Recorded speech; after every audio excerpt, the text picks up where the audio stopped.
All right. Well, guys, I'm super excited. This is my favorite thing to run, my favorite training to run. And I call it Sales Leadership Development Meeting. Cool.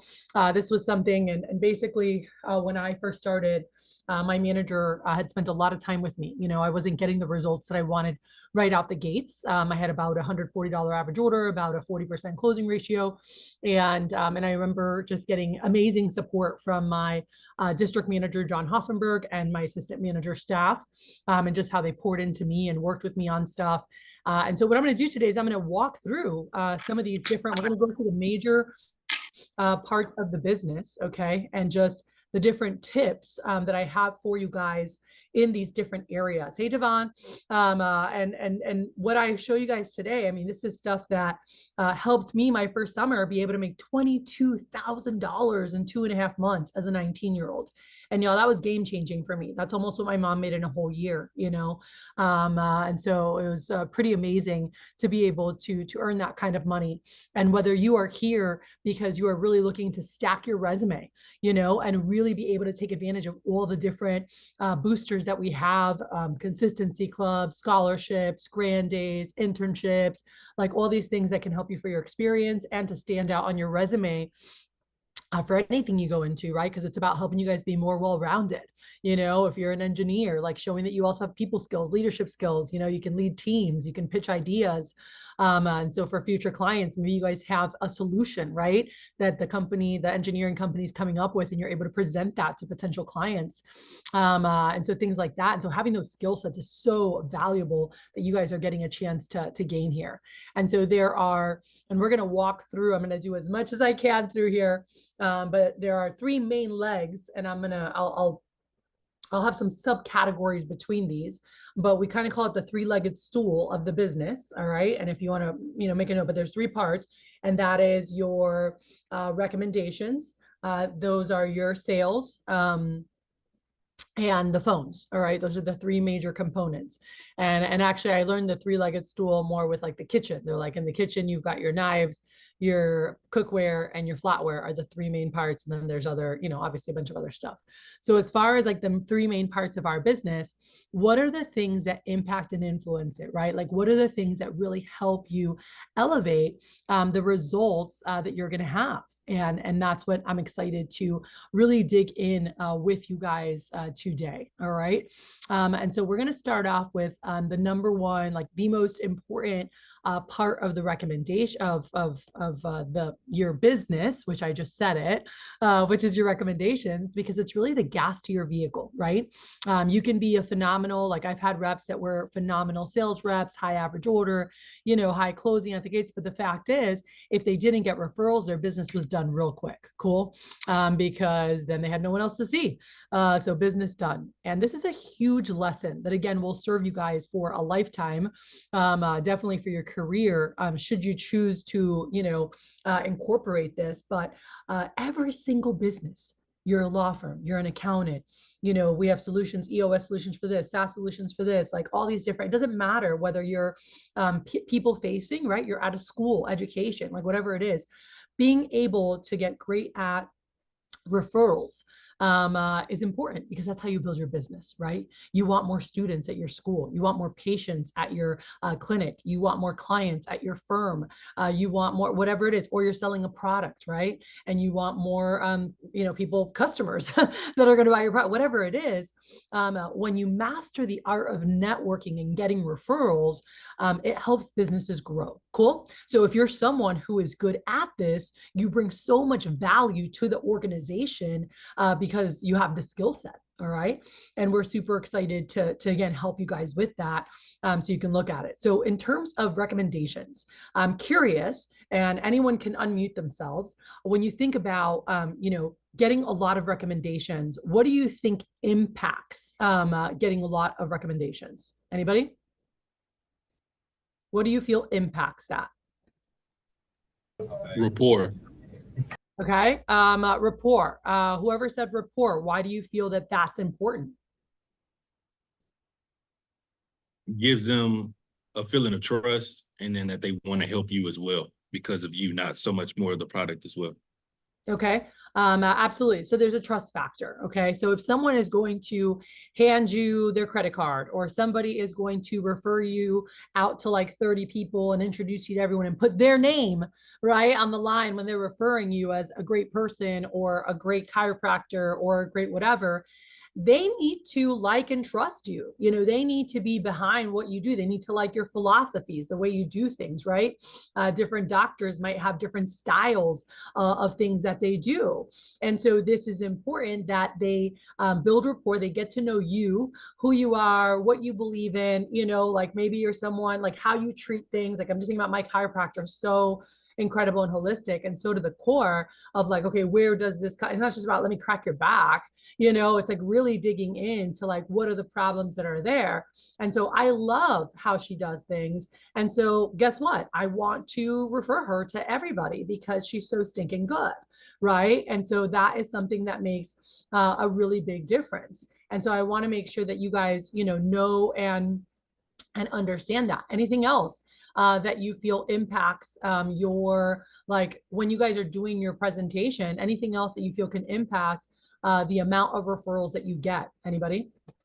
I would say that it kind of ties in, but like personal branding in a sense, where you're not only taking the concept of the product, but you're also taking yourself as a whole and saying, hey, look, this is me. We're connecting on a personal level. It's not just Yep. here to talk about the product. Like I'm here to make sure that whatever your needs are, we can meet, whether I can do that with the product.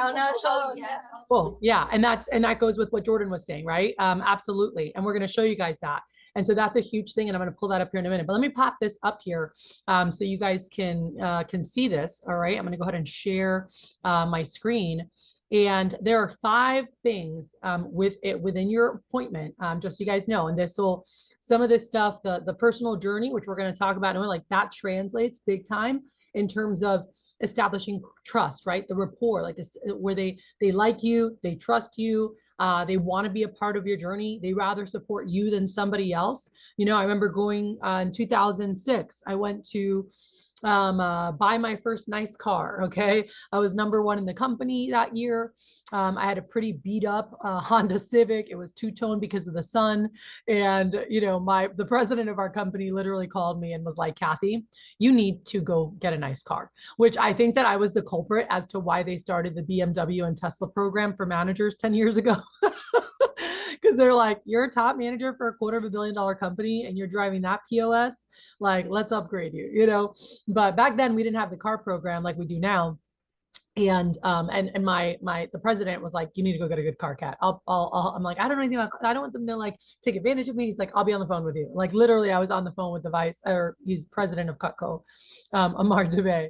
But I remember when I went to the first dealership, okay, like they totally prejudged me. They didn't show me like it took forever for someone to come and like attend to me, right? When I was at the dealership. And I'm like, you know, how old am I then? 24 years old, right? Like I'm 42 now. So I look, when I was 24, I looked so young. And I'm like I remember I had come from the beach and I was in a swimsuit, jean shorts, and a tank top. I had my beach bag. You know, I'm walking to the BMW dealership, which is like by the beach, to just go check out stuff. And most people who live out there are very wealthy, upscale people. And like I just look like a riffraff kid that came off the beach. Well, guess what? Nobody, it took forever for someone to come up to me. When the guy came, the energy he had was like, it felt like inside they all pulled straws and he got stuck with the short straw and he had to come help me, right? Like that was his attitude. It was like, hey, Benjamin, you know, anything I can do for you? Like, you know, anything you need anything? You know, I'm like, are you kidding me? But like, that's how he was like, oh, hey, so do you need help with anything? And I was like, I mean, I'd like to possibly buy a car. And he was like, okay, you know, what are you thinking? I was like, I'm not really sure, you know, I'm not really a car person. Not something I really spend a lot of money on typically because like I didn't care about cars. All my cars were cash cars. And he's like, all right. And he's like, well then, do you have anything in mind at all? And I was like, a BMW. That's why I'm here. And he's like, okay, well, let me show you some options. And y'all know what he showed me first? The most expensive one first. That's what he should have done, Benjamin. That's what he should have Oh, done. But he showed me a pre-owned 3 Series. He took me to the side of the lot that had the pre-owned, you know, certified pre-owned cars and showed me a 3 Series. Hey, I think this would be a really good fit for you. So he basically goes, you look, I know you don't have that much money. And so let me go see what I think that you can afford. And he went and showed me something that was already used. It wasn't even a new car. And like, yeah, it was a great car. But like, I was like, are you effing kidding me? Like, that is not what you guys do. You treat everybody like they could buy the whole damn book from you. All right. The whole catalog if they wanted to.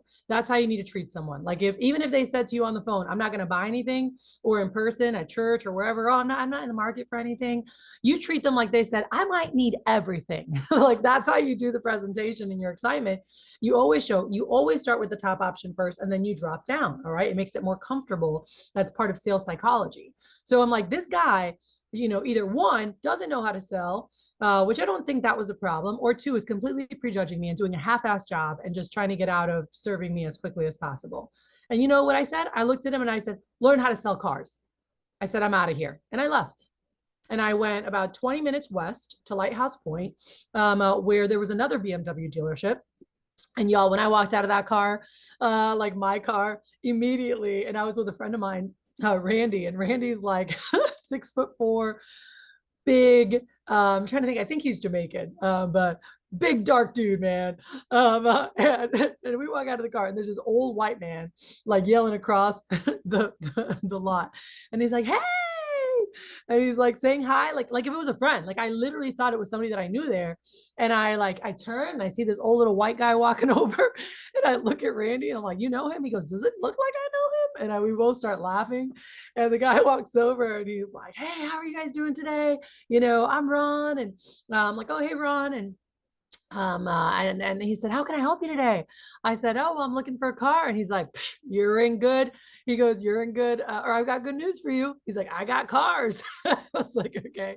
He's like, don't worry, you're in great hands. He's like, do you know what you're looking for? I said, I have no idea. And he goes, all right, come on, let's go to the showroom. And he takes me to the showroom and he shows me the 7 Series, fully loaded, bells and whistles, and he's like, it has the whatever fast racing engine, and he's like showing me all this stuff. And I looked at him and I go, he's so pumped as he's explaining all of this to me. Like, if I was a 50-year-old white male that owned 5 oil and gas companies or something, and he's like, oh, and you could add this and you could do this. I said, I don't know if I need all that, Ron. I was like, I love your enthusiasm and excitement. I was like, I don't know if I need all that. And he's like, all right. He's like, well, let me show you our new, at that point it was the 5 Series. He's like, with this 5 Series, it's got da-da-da. And he's like showing me that because the 6 didn't exist back then. And then after that, he shows me, and then I'm looking at a car in the showroom, and it was this beautiful blue car. And I said, what's that one? I was like, I like that one. And he's like, oh, that's our 328i. It's the premium sport package, M3, da, da, da, da, da. It has seat coolers, seat warmers. You can put skis in it. I'm like, I live in South Florida. Do you think I'm going to put my he said snow skis in it. I'm not going snow skiing. But anyway, he goes, you want to go for a ride? And he took me in that one. He took it off the showroom. Like, they opened the glass. I don't know, however it opens. And we like rode out in it. And he was like just so excited the whole time. He's like, like telling me about BMW. And he's like, he drove it off, right? And then we switched and he let me drive it. And he's like, watch, he's talking to me, boom, brakes. And I'm like, holy, he's like, you see how good that is? You see how the seatbelt cat? It's like showing me, all the things. But this guy didn't prejudge.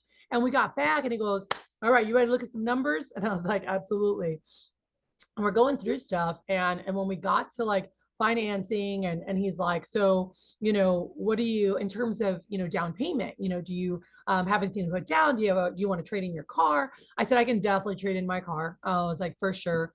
And I said, can I put down 20,000 and then just finance the rest? And he looked at me like, where you got 20 grand from, right? He's like, absolutely. He's like, you can put down any amount you want and finance the rest. He's like, what do you do, if you don't mind me asking? I was like, oh, I sell knives.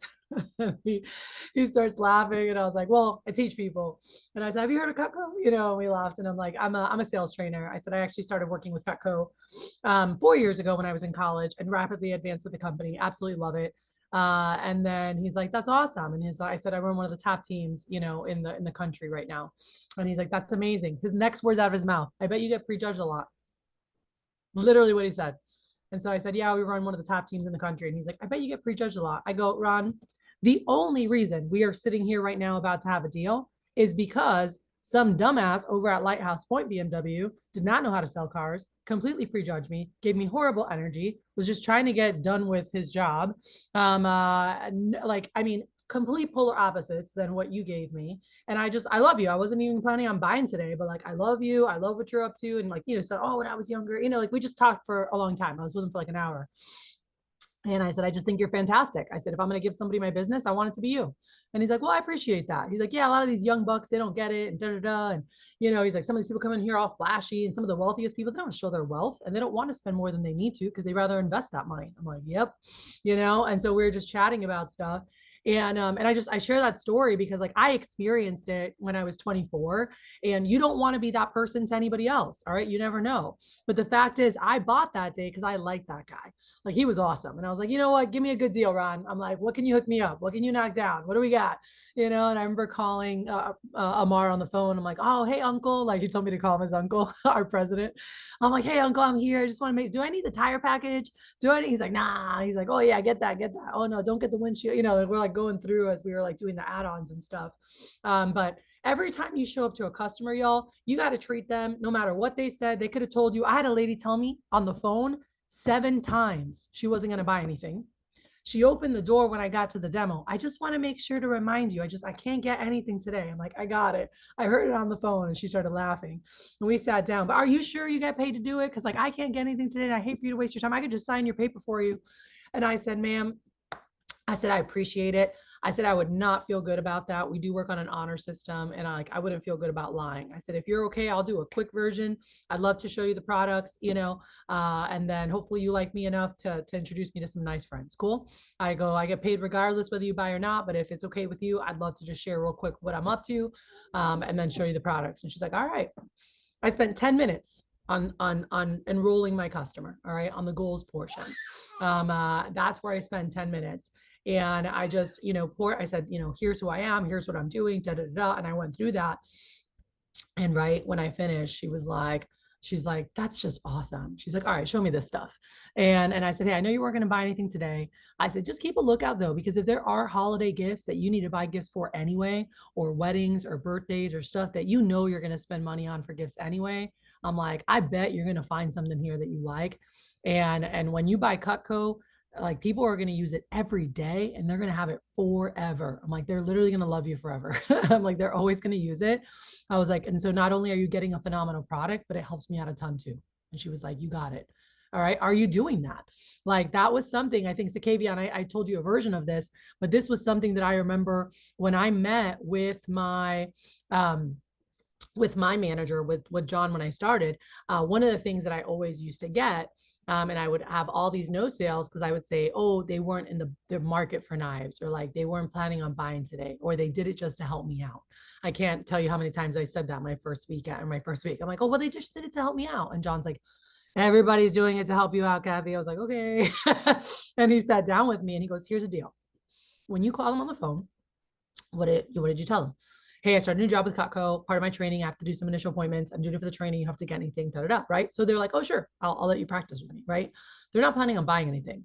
And so once you do the appointment, I was like, and they see the products, then they'll decide if they want or not. Some might not, some might, but they don't even know until they see the products. He's like, but what you don't want is you don't want them watching the presentation going, I hope she doesn't ask me to buy because I told her I wasn't going to buy. I hope she's not thinking, we're going to get something. I hope, because then they're like not connected. They're not present. They're like talking to themselves the whole time. And so he taught me at the beginning when I shared my goals, he's like, Kat, plant the seed, plant drop when you share your sales goal. And I'll give you guys some of these tips so you have it.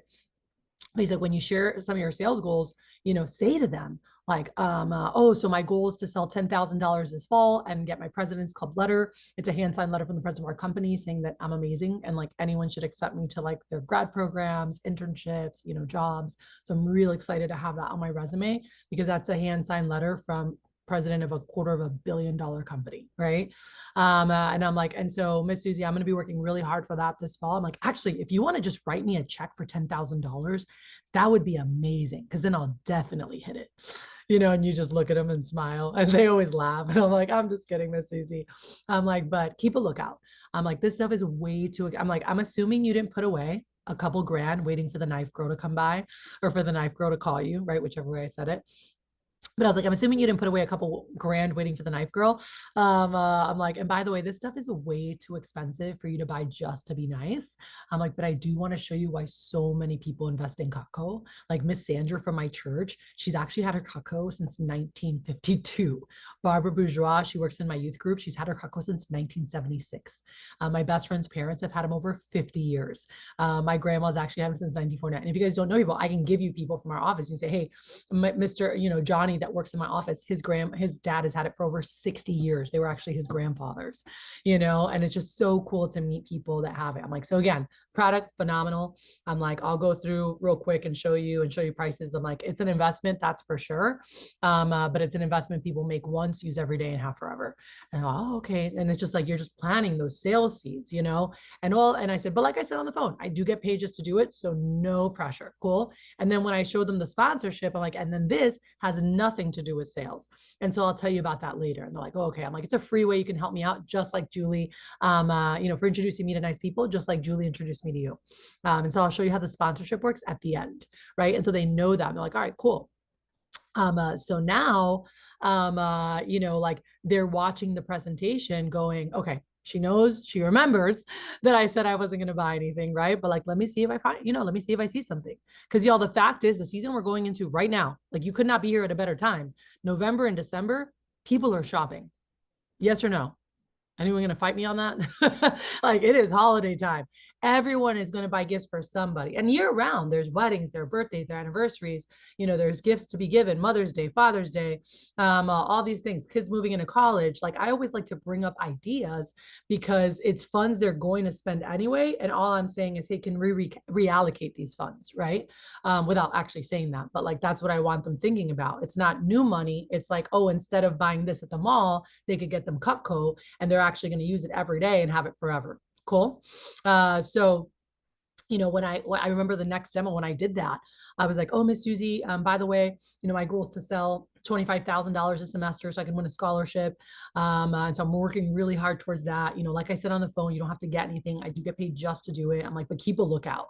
Like, because if you do see something you like for any of the holidays coming up, if you have any weddings, any birthdays, any anniversaries, like any gifts you might have to buy, I'm like, this product is incredible. I'm like, and people are literally going to use it every day and have it forever. I'm like, it's going to be one of their favorite gifts.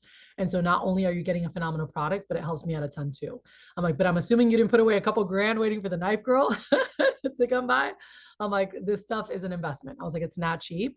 I was like, so I do want to show you why so many people invest in it. Like so-and-so had it, so-and-so, and name dropping. And he taught me how to do that.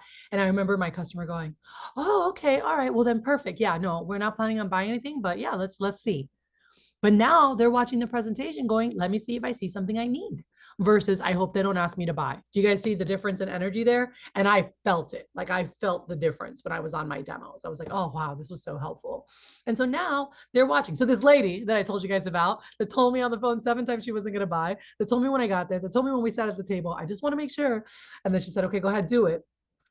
And then I dove in and we did the demo. And at the end, I said, hey, when I did my closing, right? I said, hey, Miss Sandra, I know you said you weren't going to buy anything today, but I wouldn't be doing my job if I didn't ask if you wanted to try out some Cutco for you or for somebody else. And she's like, I'm going to quote her. All right. Don't be mad at me. But she said, fuck. I was like, what? And she said, I wasn't planning on buying anything. This stuff is awesome. And I laughed and I go, it really is a phenomenal product. I'm like, I've never had someone regret buying Cutco. I'm like, if anything, every decade that goes by, they're like, holy crap, these things are still working amazing, And she said, wait, my sister told me she spent like $600-700. This is like double that.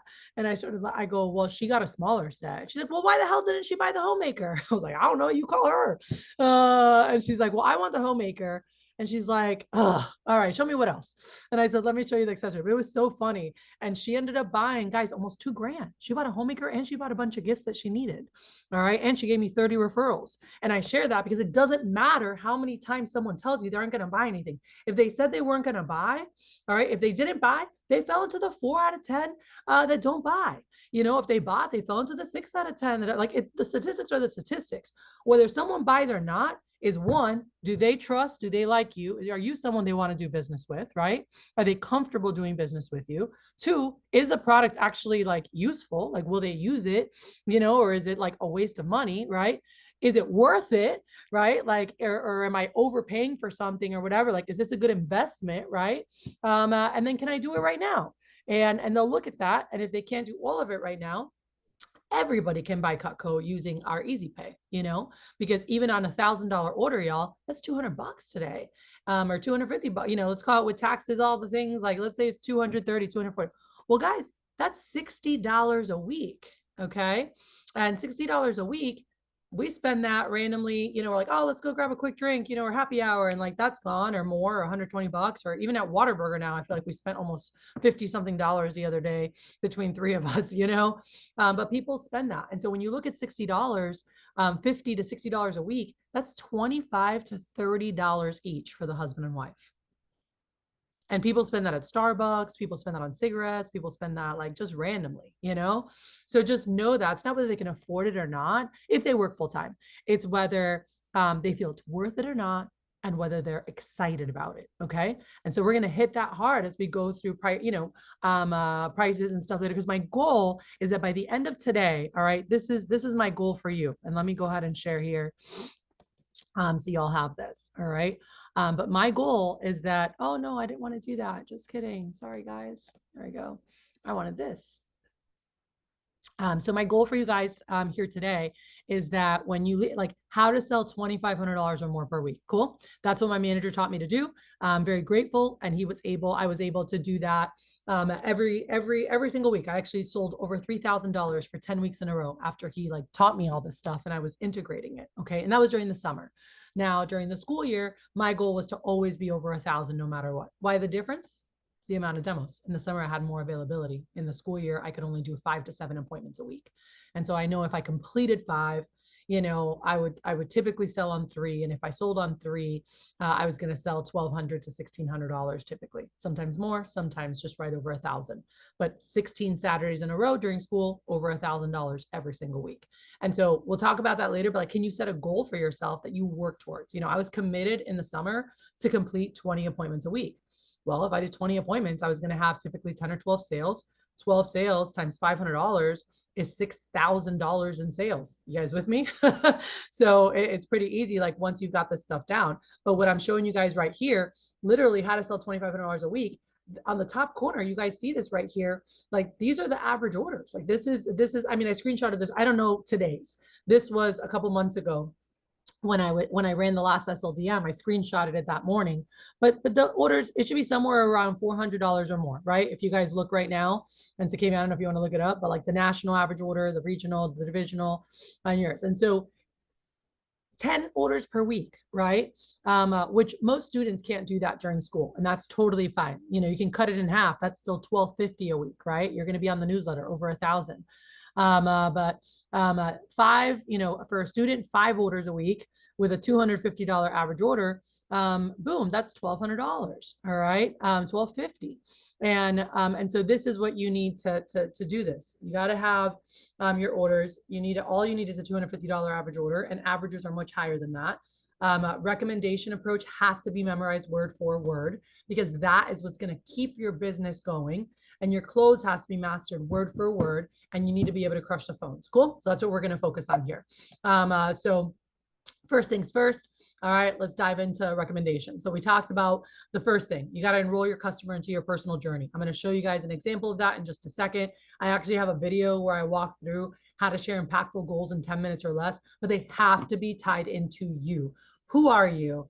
Where are you going? What inspired you to get there? Like, are you wanting to make your parents proud? Are you wanting to help support your family? Are you wanting to set yourself up to support your future family, to give them opportunities you might have never had? Like, are you sharing stories that inspire your customers or impress your customers about who you are, right? And where you're going, because that really hits home, and people love to be part of success stories. Okay. And so you want to share these things. You want them to get to know a little bit about your world and who you are. And so I hear people saying, oh, I just started with Cutco, and, I'm working with a company to get some good experience and gain some scholarships. And, one day I want to be a doctor one day. And so I'm just, yeah, it's really cool. And like, they have some different things for the students, and I can win some prizes as well. So thank you so much for seeing me. I see new reps do that. That's normal. That's horrible, by the way. But it's okay when you did your first couple demos and you don't know what to say. But how do we take that higher? Well, hey, Miss Susie, like, and he's gotten like the oldest of four. I grew up actually in Miami, oldest of four, two super hardworking parents. We grew up super low income. They were always working their butts off. And I'm so grateful for everything that they gave to us, everything they did for us. But one of the things I realized being young, I remember at 14 saying, I'm going to have my own business one day. Because I found out my friend's mom, who was always, and her dad, they were at all the volleyball games. They were at all the choir recitals. They were always around. And I'm like, how the heck are your parents always here? And I remember, her telling me, oh, my parents have their own business. My dad's an architect and my mom does the accounting for the firm. And I was like, what? And she's like, yeah, and they work from home. And I was like, mind blown. And I remember that day going like, I'm going to be an entrepreneur, And I said, and so I just, I know that for my family, I want to be able to have time and money freedom. Like, I'm so grateful for everything that my parents sacrificed. And like, my goal one day is to be able to give back to them, to be able to support them. I want to take my dad. I actually did, one of my goals was take my dad to Israel, which I got to do that for his 60th birthday. But I was like, I want to be able to give back. I know how much they sacrificed, but it was hard growing up because they never had time to do things because they had to work because we didn't have money for things, So I knew that that was a driving factor for me. And I'm like, so I'm currently studying international business at Palm Beach Atlantic, and by the way, you could say all this, and there's a whole other level of connection that happens with your customer when you're not only saying this stuff, all right, which if you're saying it, again, you guys need to be animated, you need to, because they need to connect with you, where if you're doing it, if you're actually showing a goal slideshow, they can connect with you on such a deeper level, and it makes it so much easier for them. So let me just do this so you guys could just see it in action really quick, okay? But this is what I was just, sharing with you guys. Let's see here. There we go. All right. So when I'd start, this would be more now, but when I'll pretend I was newer, but I'm like, yeah. So I just told you guys grew up family afforded us. So I would say all that. And I'm like, so I'm studying international business at Palm Beach Atlantic University right now. And really excited to see what doors they can open. I'm not sure exactly what route I'm going to take, but I know ultimately, like, I'd love to have my own business. Time and money freedom are probably the most important things to me in the world, just from not having that growing up. And I want to be able to give my family that. And so really working hard so that I can give them things that we didn't have, and really be able to have time to contribute. Like, I love missions. I love traveling the world. I love being able to support and help. And I want to have time for all those things. And so I love Cutco. I actually ran into Cutco randomly. I found a dirty business card on the floor at school, Mrs. Jones. I'm like, if you believe that or not, but it was a little business card that said student work. And I remember, going online in the computer lab and learned about it. And I had no idea they had all these things for school. And they actually worked with my school. I was able to earn 8 college credit hours, y'all. And I earned 3 scholarships that helped pay for school. And so I would tell my customers, I'm like, yeah, so I had no idea they were a huge student program. And they actually work with my university, with Palm Beach Atlantic. And so I can earn college credits. I can earn scholarships. There's actually a hand signed letter. These are all different things I can add to my resume that I'm really working towards. Hand signed letter from the president of a $250 million company saying I'm awesome and they should accept me into a grad school program, internships, or future jobs. There's Consistency Club. And that is a focus of mine every single week, to be over $1,000 minimum around school, because it shows that I'm someone who's dependable, right? Someone people can count on. And like, I want to have that on my resume. And it also ensures that I'm getting a consistent income that I can take care of my expenses at school, right? And not have to lean on my family for anything. There's the All-American Scholarship, which is what I'm working towards this fall, which I'll show you. There's Team Builder. And I was like, and honestly, one of the things I'm most excited about is my, you guys can mute yourselves out, please. Zoe, I think you're unmuted. But the Leadership Academy, this right here is actually a program that my boss runs, and you have to get selected for it. And so the next wave of applicants start in January. And so I'm really working hard towards this because they teach us, it's a leadership, communication, business building class, like kind of all put into one. They teach us about conflict resolution. They teach us public speaking.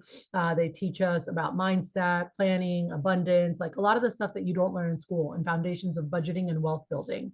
And so this is awesome. And for this, I have to apply and get accepted. And it's actually a free course if I'm brought into it, and it has opportunities for internships. Like this is an old syllabus, but these are, like, to give you an idea, Ms. Jones, some of the things that they cover there. So they're really teaching us life skills to help us stand out amongst everybody else. Cool. And so my goal, say this fall, is to sell $30,000 and be one of the top 10 All-American Scholarship winners. In order to do that, I have to complete 120 appointments. So basically, I'm looking at about 10 per week consistently through the end of the year in order to get this done. And so this will give me a chance to earn a scholarship. I'll be able to get into the Leadership Academy, and it'll put me on pace to save $5,000 that I need to study abroad next year, which is something very exciting that I'm also working towards. So if you want to just write me a check for, $30,000, that would be amazing, because then I'll definitely hit it. Sound good? I'm like, I was just kidding.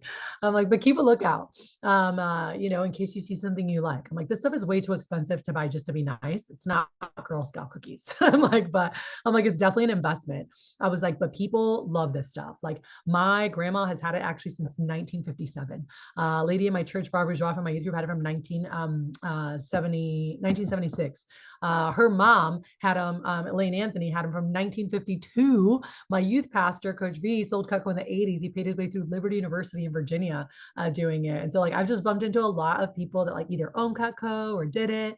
And they just rave about it because there aren't many products you can buy once, use every day, and have forever, So anyway, keep a lookout because holidays are coming.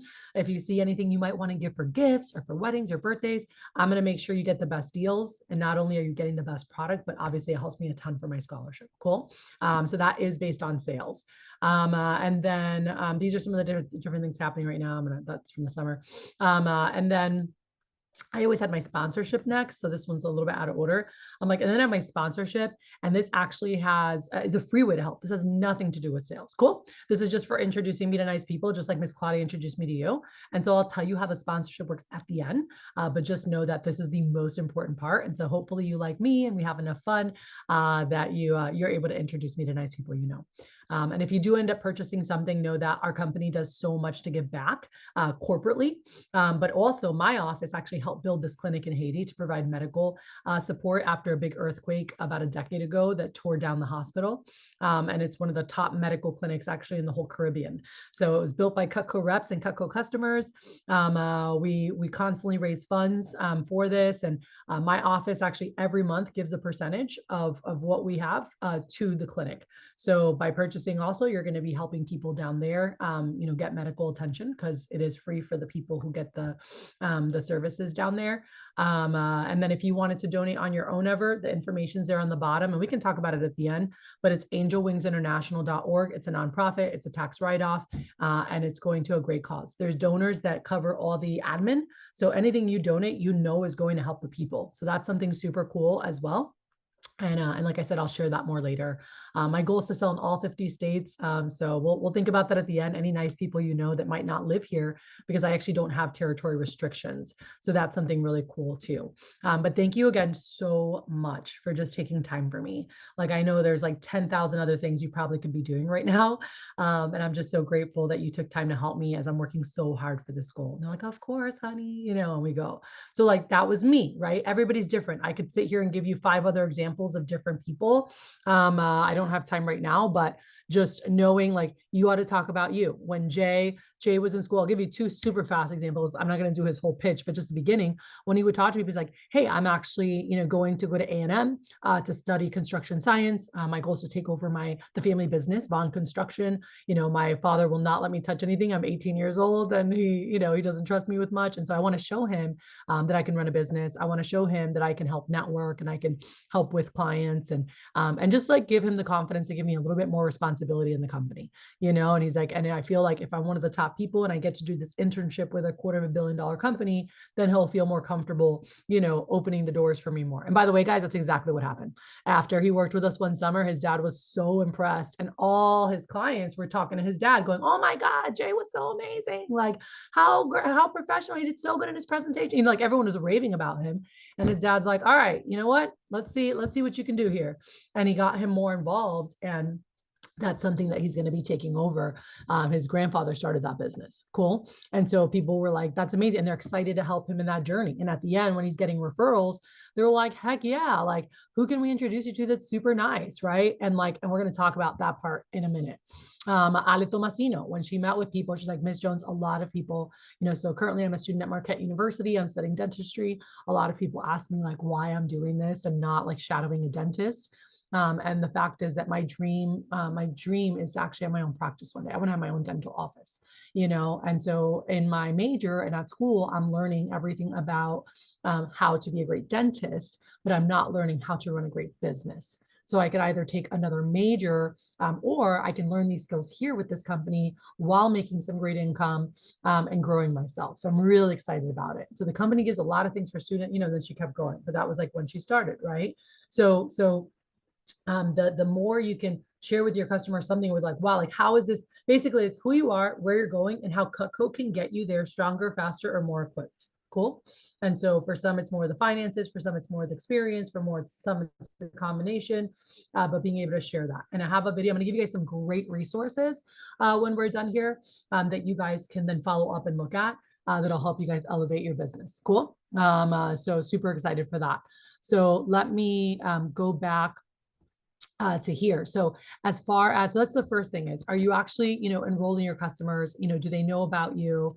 You know, for me, I'd share like, I'm the oldest of four. I'm like, you know, I always helped out with I just want to be a great example for them. I want them to be proud and I want them to know that they can accomplish anything that they want to do. And just so you guys know, I'm very proud to say all my siblings are millionaires, and we kind of broke that with our family. Our family is very low income, live paycheck to paycheck even till today. And our kids, like the next generations, like that's not going to be the case. We're not going to suffer with finances like my family has for generations. Like we've learned the game. We understand how to manage money. We understand how to invest and how to pay ourselves first. And we're going to teach our kids the right habits, you know, that are going to set them up for success. And that's something really cool. And I learned that here at Cutco, you know, so it's something I'm really proud of for my siblings and I to be able to do that. All right. And I don't know why this doesn't want to share. Oh, there we go. Didn't want to share my stuff. All right. So as far as, let me go back. Sorry, I lost what I was showing you guys before. There it is. All right, cool. Let me pop this back up. All right. So we talked about, you know, you have to enroll. It's not just sharing your goals, it's enrolling them into your personal journey. Okay. So who are you, where are you going, and how does Cutco fit in all this? All right. And so sharing like all the benefits and things that are available that are going to help you out, experience wise, money wise, opportunities, and being able to stand out. Then the second thing I have here, which you saw me do, is plant the seeds for the sponsorship, right? So in the beginning, when I show my slideshow, I let them know. And if you don't have a slideshow, you're cutting your business down. All right. You're only getting a fraction of the business you can get. And if those who are brand new, if you don't have I'll give you an example of one and you can edit it. Okay.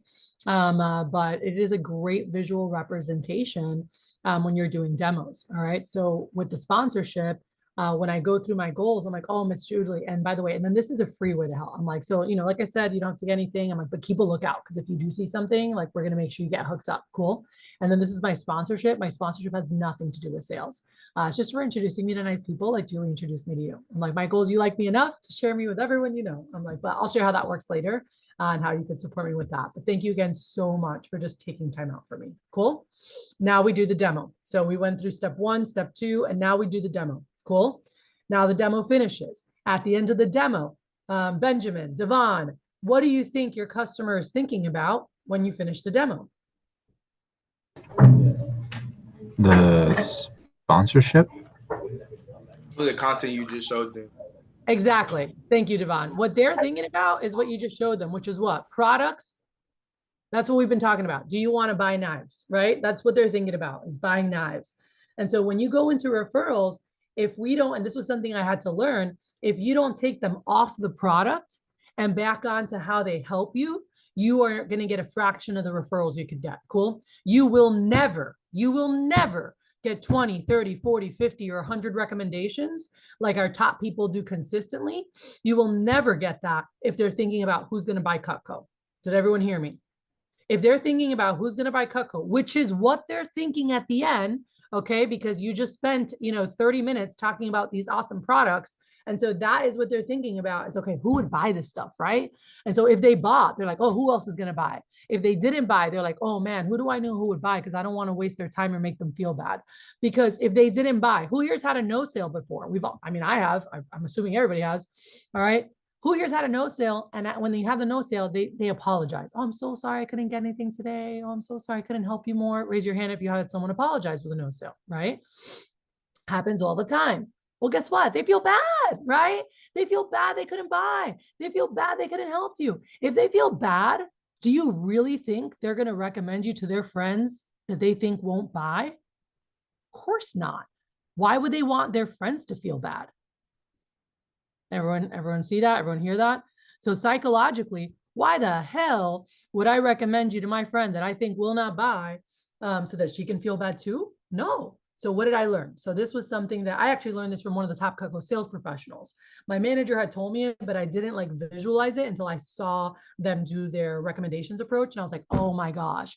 And they had this visual. I've been using this visual for 23 years. There's one at the office, and then I have a version of it, on my goal slides. All right. And so I'll just, show you guys here, but it's this visual of having a demo goal and having a sales goal. All right. And when I did it in person, I would literally cover the sales goal part. And I'm like, Miss, don't even worry about this. I'm like, we're going here. But at the end of the presentation, this is what the Cutco sales professional told me 23 years ago. She said, Kat, at the end of the presentation, the customer's always thinking about the product. Obviously, you just talked about a product for 30 minutes, right? So that's what they're thinking about is the product. So your job is to take them off the product and get them back onto the demo. Cool. Like the help that it was for them just doing the appointment. So no matter what happened, you need to make them feel like a rock star for just doing the demo. Everyone understand that? All right. And so that's what this says here. And so you have to make them feel like a rock star for doing the demo. You need to take the focus off the product and back to how the appointment helps you. So let me show you. So we finished doing the demo, blah, blah. We were going through whatever the demo is. And now I go back. Sorry, I'm going to get YouTube's going to take this off because I'm showing personal information of people by accident. Anyway, so I finished the demo, and then now at the end of the presentation, so basically nothing's up. I'm talking to Miss Jones, and we finish up anything else they like, whatever. And then I'm like, so how did you enjoy the appointment? And like, oh, you did great. I'm like, aren't the products amazing? And so if they bought, I'm like, oh my gosh, you're going to love your Cutco. I'm so excited for you. I go, and whenever you're ready, like in years to come, I am your Cutco girl for life. I was like, you can always buy from me. And just so you guys know, even if you're no longer working with Cutco, unless you personally terminate your contract or do something illegal, the company never terminates you. So like 5 years from now, you can put in an order and you're going to make 30% commissions if that's what commissions you're on. The only thing you won't get is the bonus levels, because the bonus levels are for active reps. But inactive reps can forever earn up to 30% on their orders no matter what. Okay. So just so you know that. So anyway, I told my customers, I'm like, yeah, anytime you want to upgrade, you want to add, I'm like, I'm your Cutco girl for life. I'll help you out with that. I'm like, but thank you again just for taking time, Miss Susie, because I know how busy moms are. I know how busy parents are. And just for you guys taking time for me today to do the appointment, like you do not understand how much that helps me out. Like that is the most important part. So I'm like, we'll fill in your sales here. I was like, I got to increase this for helping me get a little bit closer. And then we got to put in your block here for helping me get one step there. And some people, I'm like, do you want to put your initials? I'm like, I like putting initials, I'll put someone's initials. So I'm like, all right, CC. I'm like, so this is your box. I'm like, so thank you again so much. If you looked at mine, because mine was on paper, obviously 23 years ago, we didn't do everything digital. You'll see all my boxes had their initials in it. I would have them initial it. So I'm like, oh yeah, put your initials right here. So I put their initials. So it was just a visual. I'm like, MS Susie, like that box that we just initialed, that's literally the most important part. I'm like, do you remember the sponsorship I told you about? And then I'll flip over to this slide. And if you're on the phone, this is really hard to do. You got to be really good at guiding them. And I'll talk about that in a minute. It's the hardest demo to do is on the phone, by the way. The easiest is in person. The next easiest is on video because you can share stuff you want to share. And the hardest is on the phone. All right. You're losing the nonverbal aspect of communication, which is 60% of communication is just gone when you're on the phone. So you have to be even more skilled to keep them attentive. And let me tell you, I don't care how skilled you are. If I'm on the phone with you, I'm 100% doing at least one other thing, if not two or three things. All right. So the likelihood of them really paying attention and you maximizing your presentation and sales, it goes down big time. All right. Where if you're right in front of them and they're engaged, you know you're giving yourself a real shot at the 6 out of 10 buy with a $400 plus average order. Okay. So anyway, so once again, I'm like, so Miss Susie, let me tell you how this works, right? So rewind. I told them I'm excited about them to have Cutco. I'm super stoked that they got Cutco and like, I'll help them build their collection. Like I'm excited for them. They're going to get to own Cutco. That's how I'm saying it. But then I say, but honestly, Miss Susie, thank you so much for taking time out for me. Did you guys hear that? Because I want to go back to what? The appointment. I want to go back to them knowing how much just doing the appointment helps me, because I don't want them just thinking of people that are going to buy, even though they're always going to think of that. I want them thinking of anyone who's super nice who could just help me with the appointment. So once I get here, I'm like, hey, so do you remember the sponsorship I told you about in the beginning? They're like, yeah. I'm like, all right, awesome. I'm like, so here's where you can really help me out. And you do your stuff, they fill out the things. I'll pull up the script in a minute. And then I'm like, awesome. I'm like, well, hey, as you know, and actually I can pull this up. I'm going to be sharing this with you guys afterwards, so that you guys have this. I'm going to send you an email. As long as you guys all put your emails in the chat box, you can just give it to me personally. I'm going to send you an email. So here, you're going to have this folder and it has tons of amazing stuff in it. Okay. And on building a 300 plus person attack list, on goals, phones, recs, and sales and closing. Cool. So just so you guys know, which three of the 4 of the 5 have to do with getting more appointments. Goals, building a 300 plus person, and rec, because that's the most important thing. All right. But anyway, you're going to have this, the VIA recommendations approach. I know some of you guys already have this. Some of you guys might not. So I'm going to go ahead and grab the link just so that you guys have it. But again, this is all going to get emailed to you guys and you guys are going to have access to this folder. But this is real simple. And I'm just going to cover it quickly for those who haven't seen it before. All right. And those who have, read along, because you got to get, if you don't already have it memorized, you want to make sure this is memorized as soon as possible. And you want to make sure you have comfort sharing this. Okay. So let me open this up. It's like my computer's thinking too much. Let me shut some things down.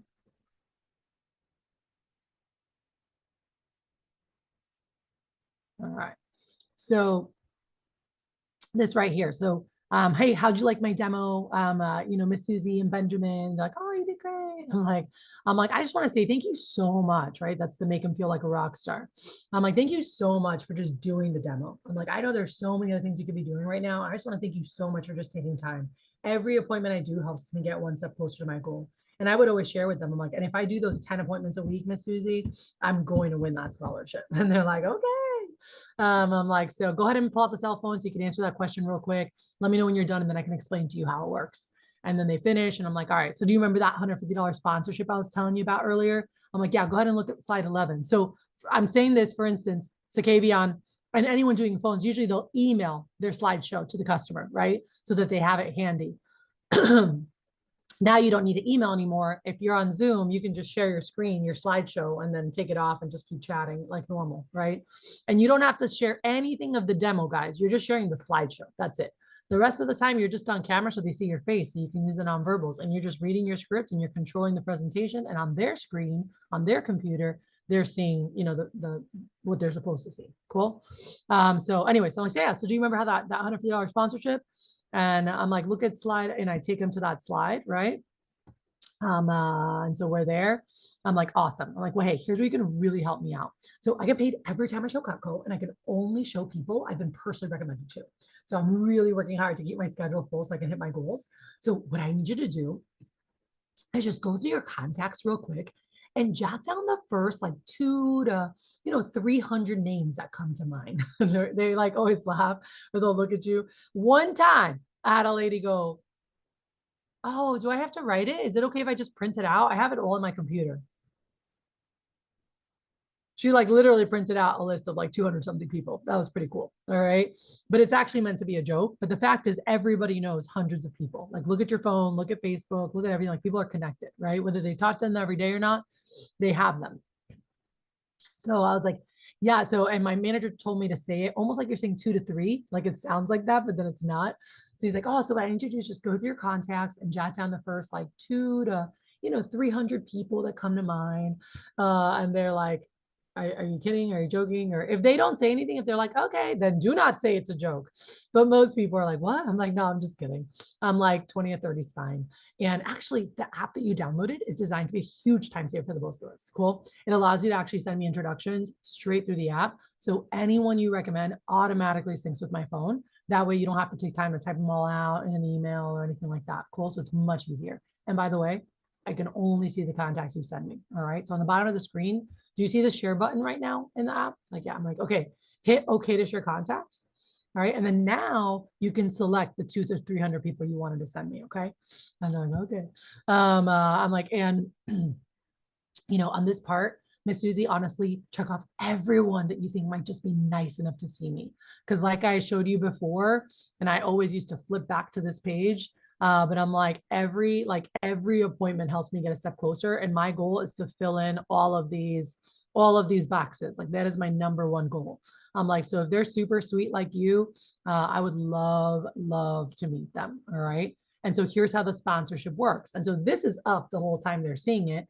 Obviously I have my script for me, but they can't see my script. And I'm like, yeah, I'm like, so on this part, go ahead and check off anyone you think that might be nice enough. I'm not necessarily looking for people you think would buy, just people nice like you.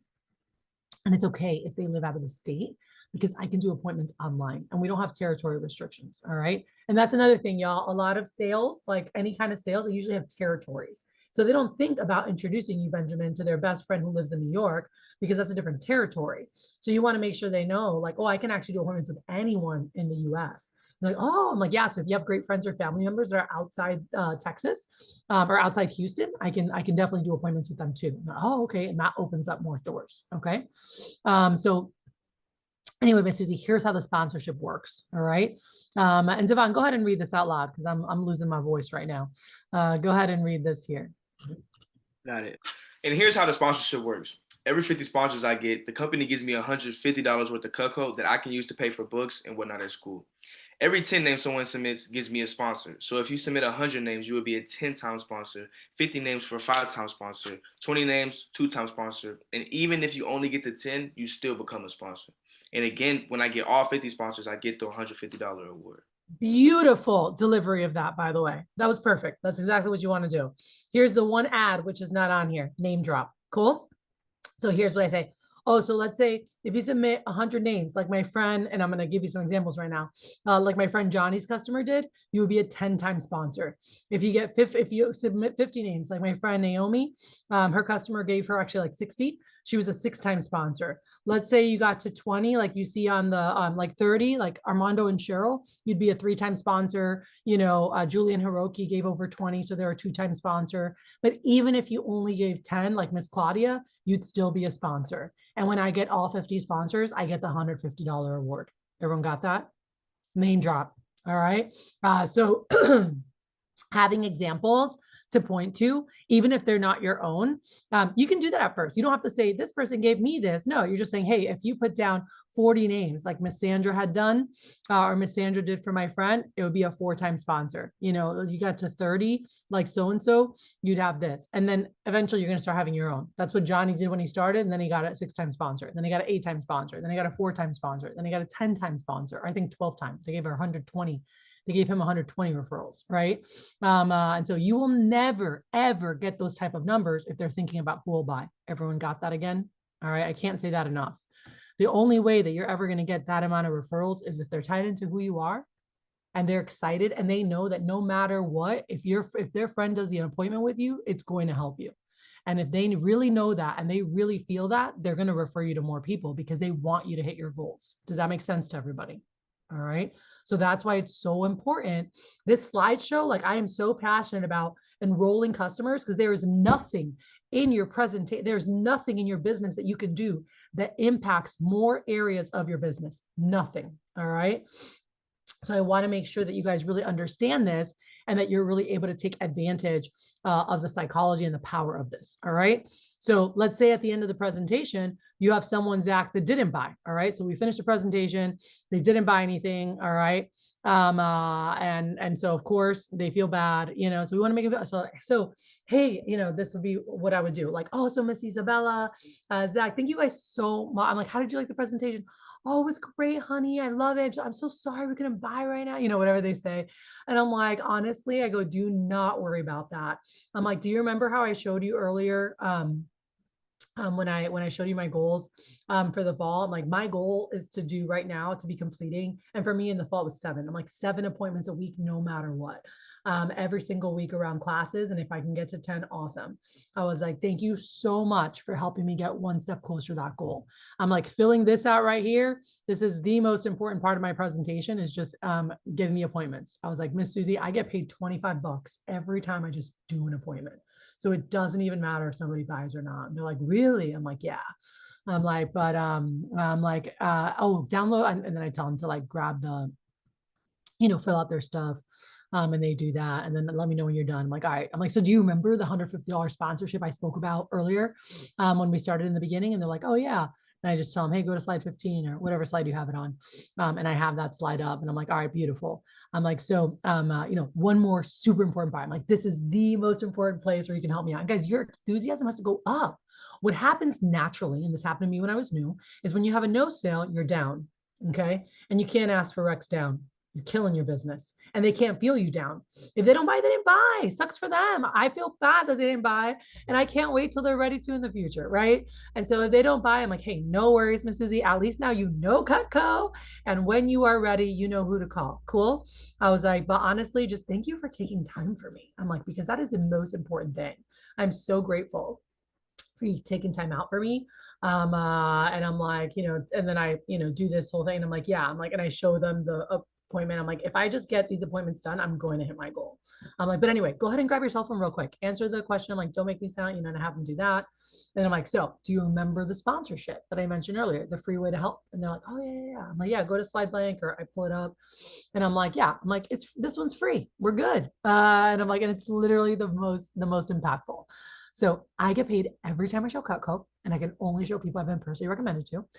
So I'm really working hard to keep my schedule full to hit my goals. So what I need you to do is just go through your contacts and just jot down the first, like, you know, 200 to 300 people, you know, that come to mind. Cool. And whatever this, I'm like, I'm just kidding. 20 to 30 is fine. And the app actually that you downloaded is designed to be a huge time saver. It actually allows you to, and whatever, I don't have to read that again, right? You guys heard all that. And then here's how the sponsorship works. So when I get 50 sponsors, a company gives me $150 of Cutco that I can use to pay for books or whatever I need at school. Every 10 names is a sponsor. So if you submit 100 names, like my friend Naomi's customer did, they gave her over 100 people.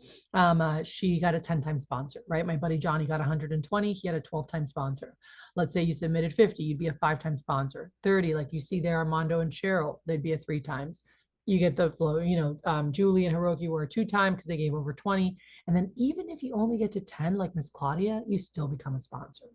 And when I get all 50 sponsors, I get the $150 award. Isn't that great? You know, like get excited, like, oh, great.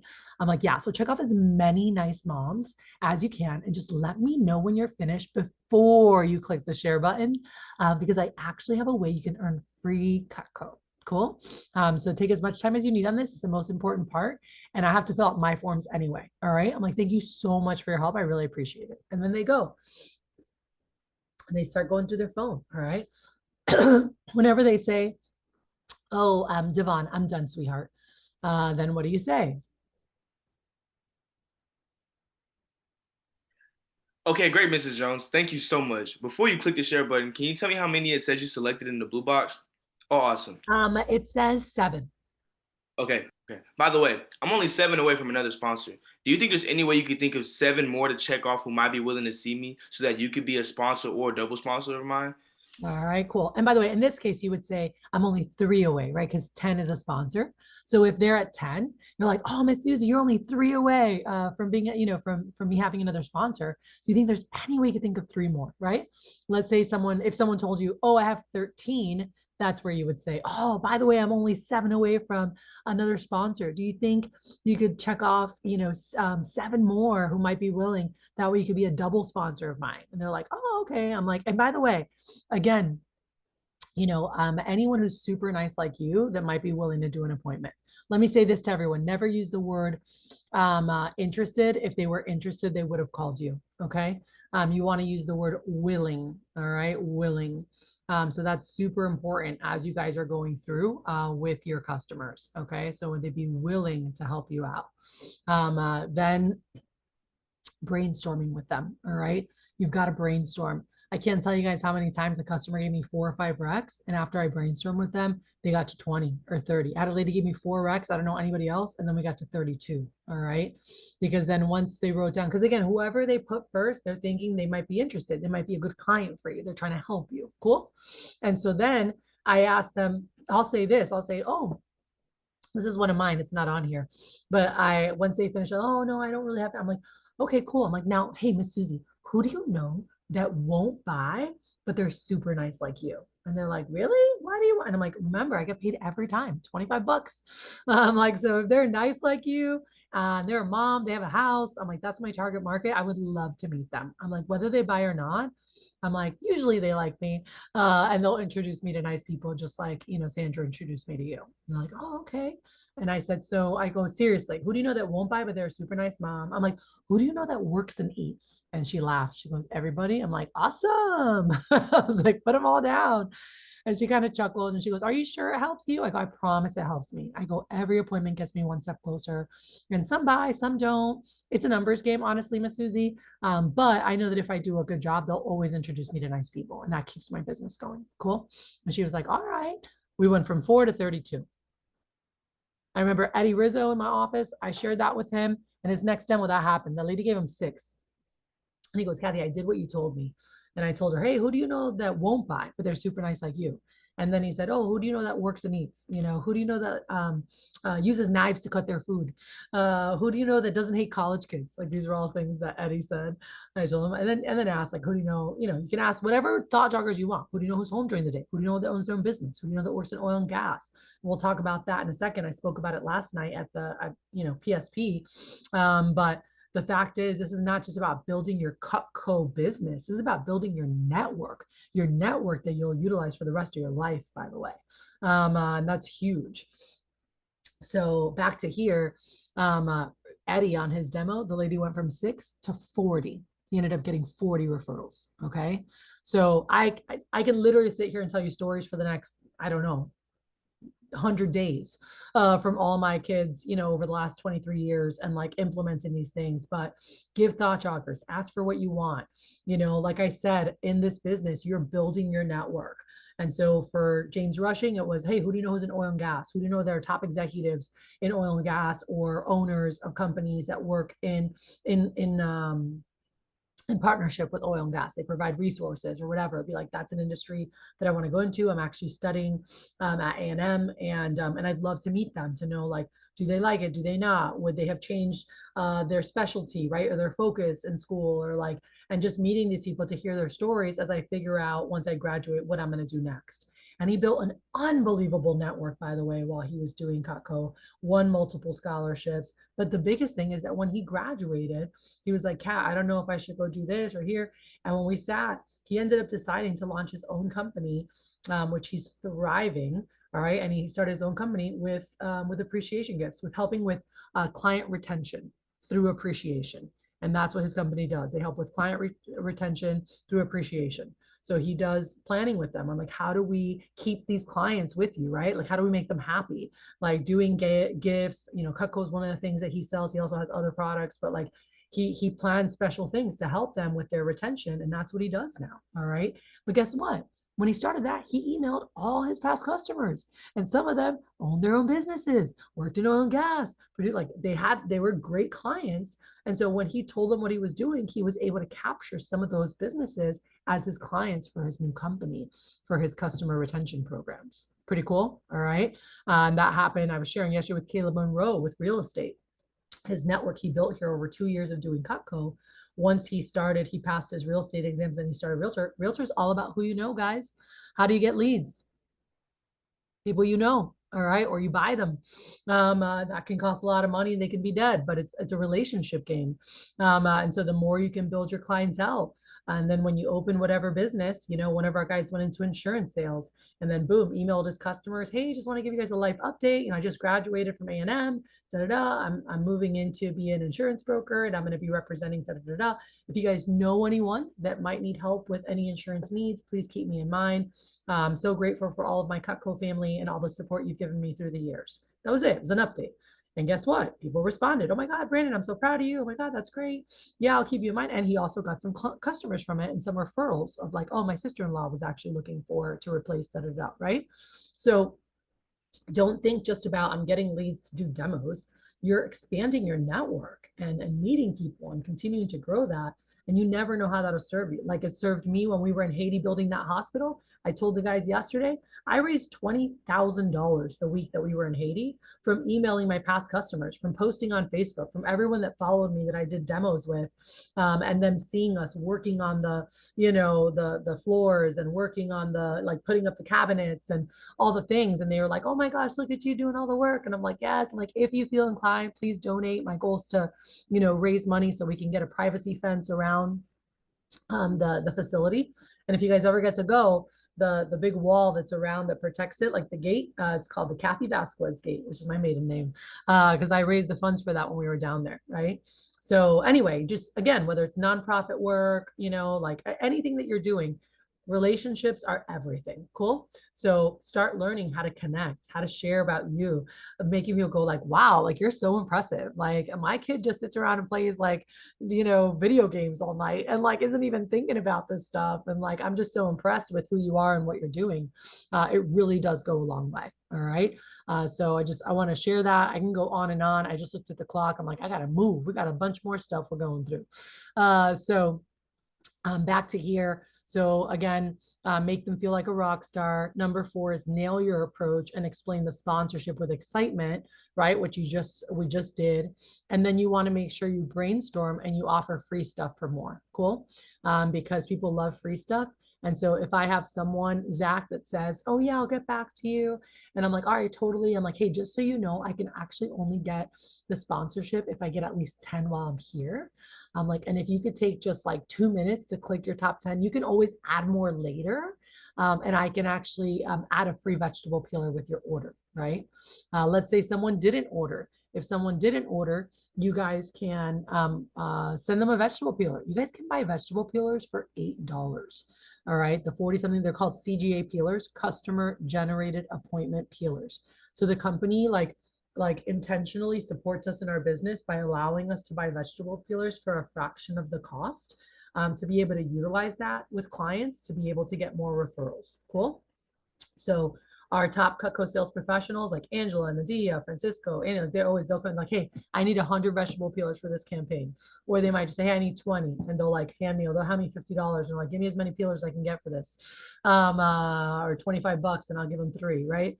But they use those because and if you have someone that has a no sale, but even with a sale, people like that instant gratification, like they're getting something on the spot, like if you're in person. So they love to have it for their in-person demos as well. So I'm going to pause, come up for air here. I want to share this here, right here. You guys can screenshot this if you want, but these are, or write it in your notes. These are the 7 steps to enrolling a customer into your goals. Because again, there could just be sharing customers or you're sharing goals and they're just like, oh, I'm doing this, I'm doing that. Okay, great. They're not really enrolled. They're not tied in, Devon, to who you are and where you're going. But when you hit these 7 steps, Number one, share a little bit about you, past and present. The more vulnerable or open you can be, the more connected they are to you. That's a whole conversation for another day. I literally teach a 1-hour workshop just on step one. Okay. And I have it recorded, and it's called 7 Levels of Intimacy, and really understanding that. Number two, share your goals and dreams for the future, right? What you want for yourself, for your family, how you want to give back, and going through that. Step 3 is you want to share all the things that you can gain from Cutco that are going to help you get there stronger, faster, or more equipped. All right.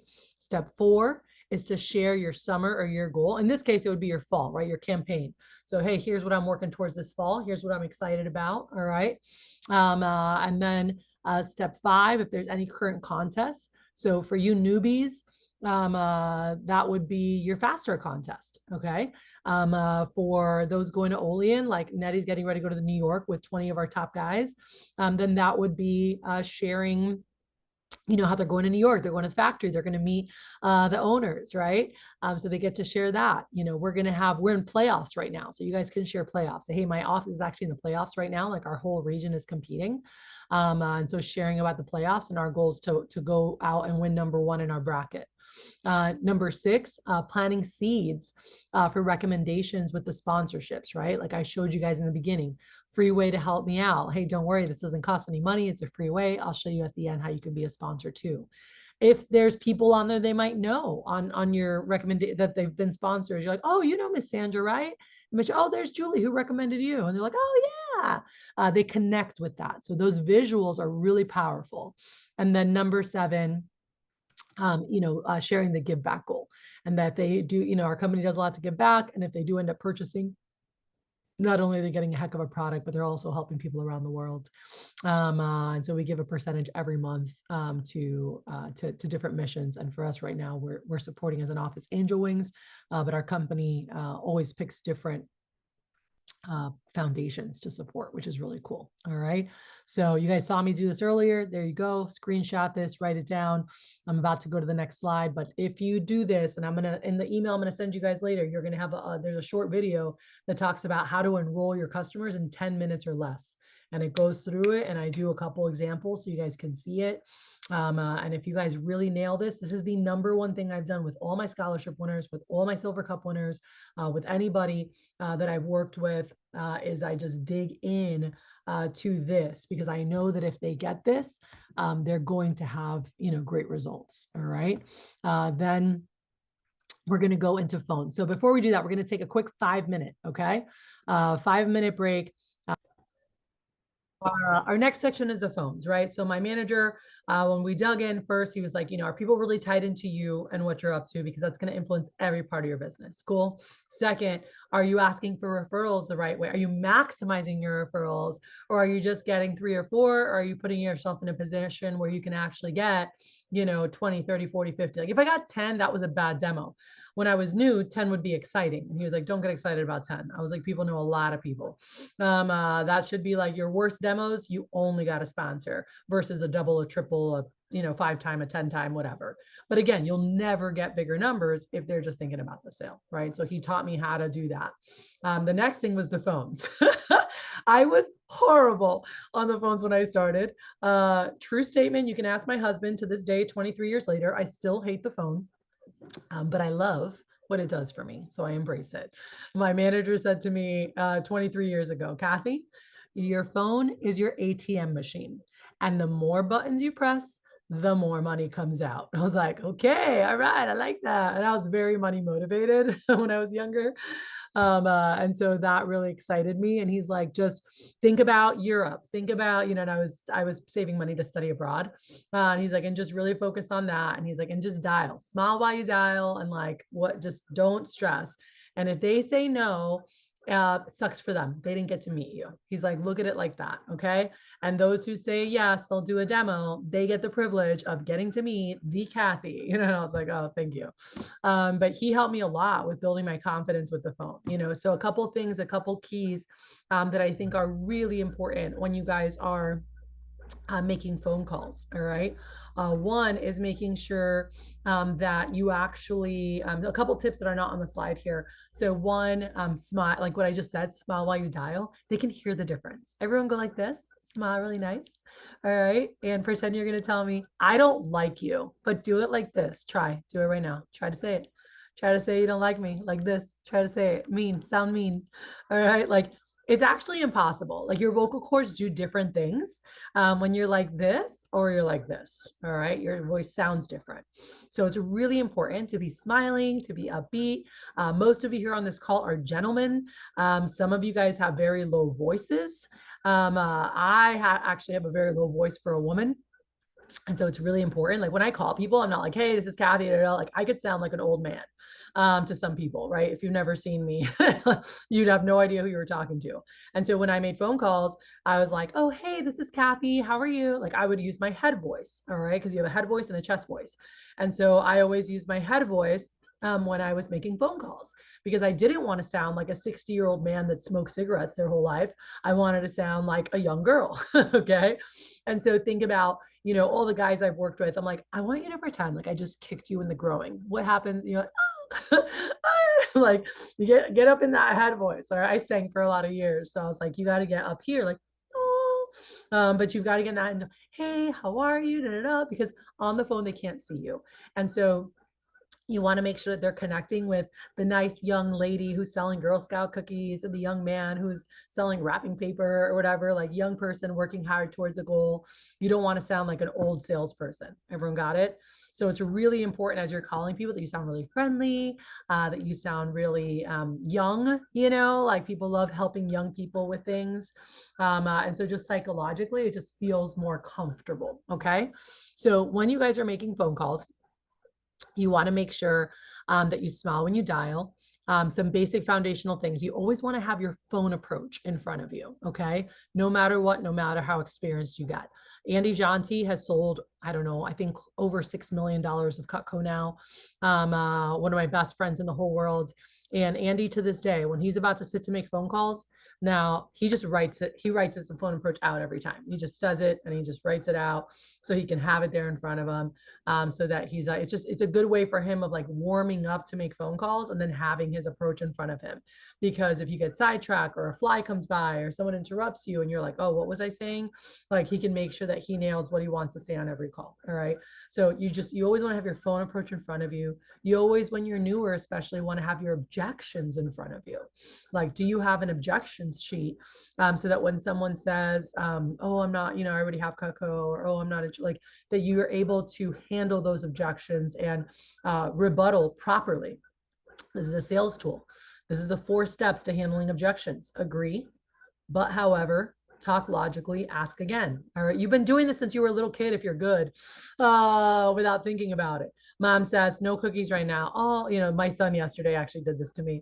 And I'm like, hey, no cookies. And he's like, Mom, I know that we can't have cookies right now, but like I ate all my food and I cleaned everything. And if I just eat one cookie and I read my book and go to bed, like, can I please have just one, please? And I was like, all right, you're going to bed. I don't want any questions about this. We got to brush our teeth. And yes, you did a great job today. And I said, and you better be up early tomorrow morning because when you have sugar at night, sometimes it keeps you up late and then you don't want to wake up in the morning. He's like, I promise I'm going to go to sleep. I promise. I'm like, okay. All right. But we do this. Like your parents say when you're like in high school, let's say, you know, you're like, oh, there's this party. And they're like, and you're like, it's on Wednesday night. It's a school night. Like, no, honey, Mom, I know it's a school night, right? You're agreeing. So it's like see their side where they're coming from. Mom, I know it's a school night, but it's one of the biggest parties for all the seniors this year. The parents are going to be there. You can talk to them. They said they'll talk to any parents, you know, like, if I get home early, and I promise I don't play sick tomorrow and I go to school, Mom, can I please go? You know, so it's like, but however, talk logically, ask again. So agree, and agree is really see their side, not like, oh yeah, totally, I agree with you. No, it's like, oh, I see where you're coming from, right? So you're empathizing. And you're like, I see where you're coming from. And when you guys do this, you can actually have a conversation, you know.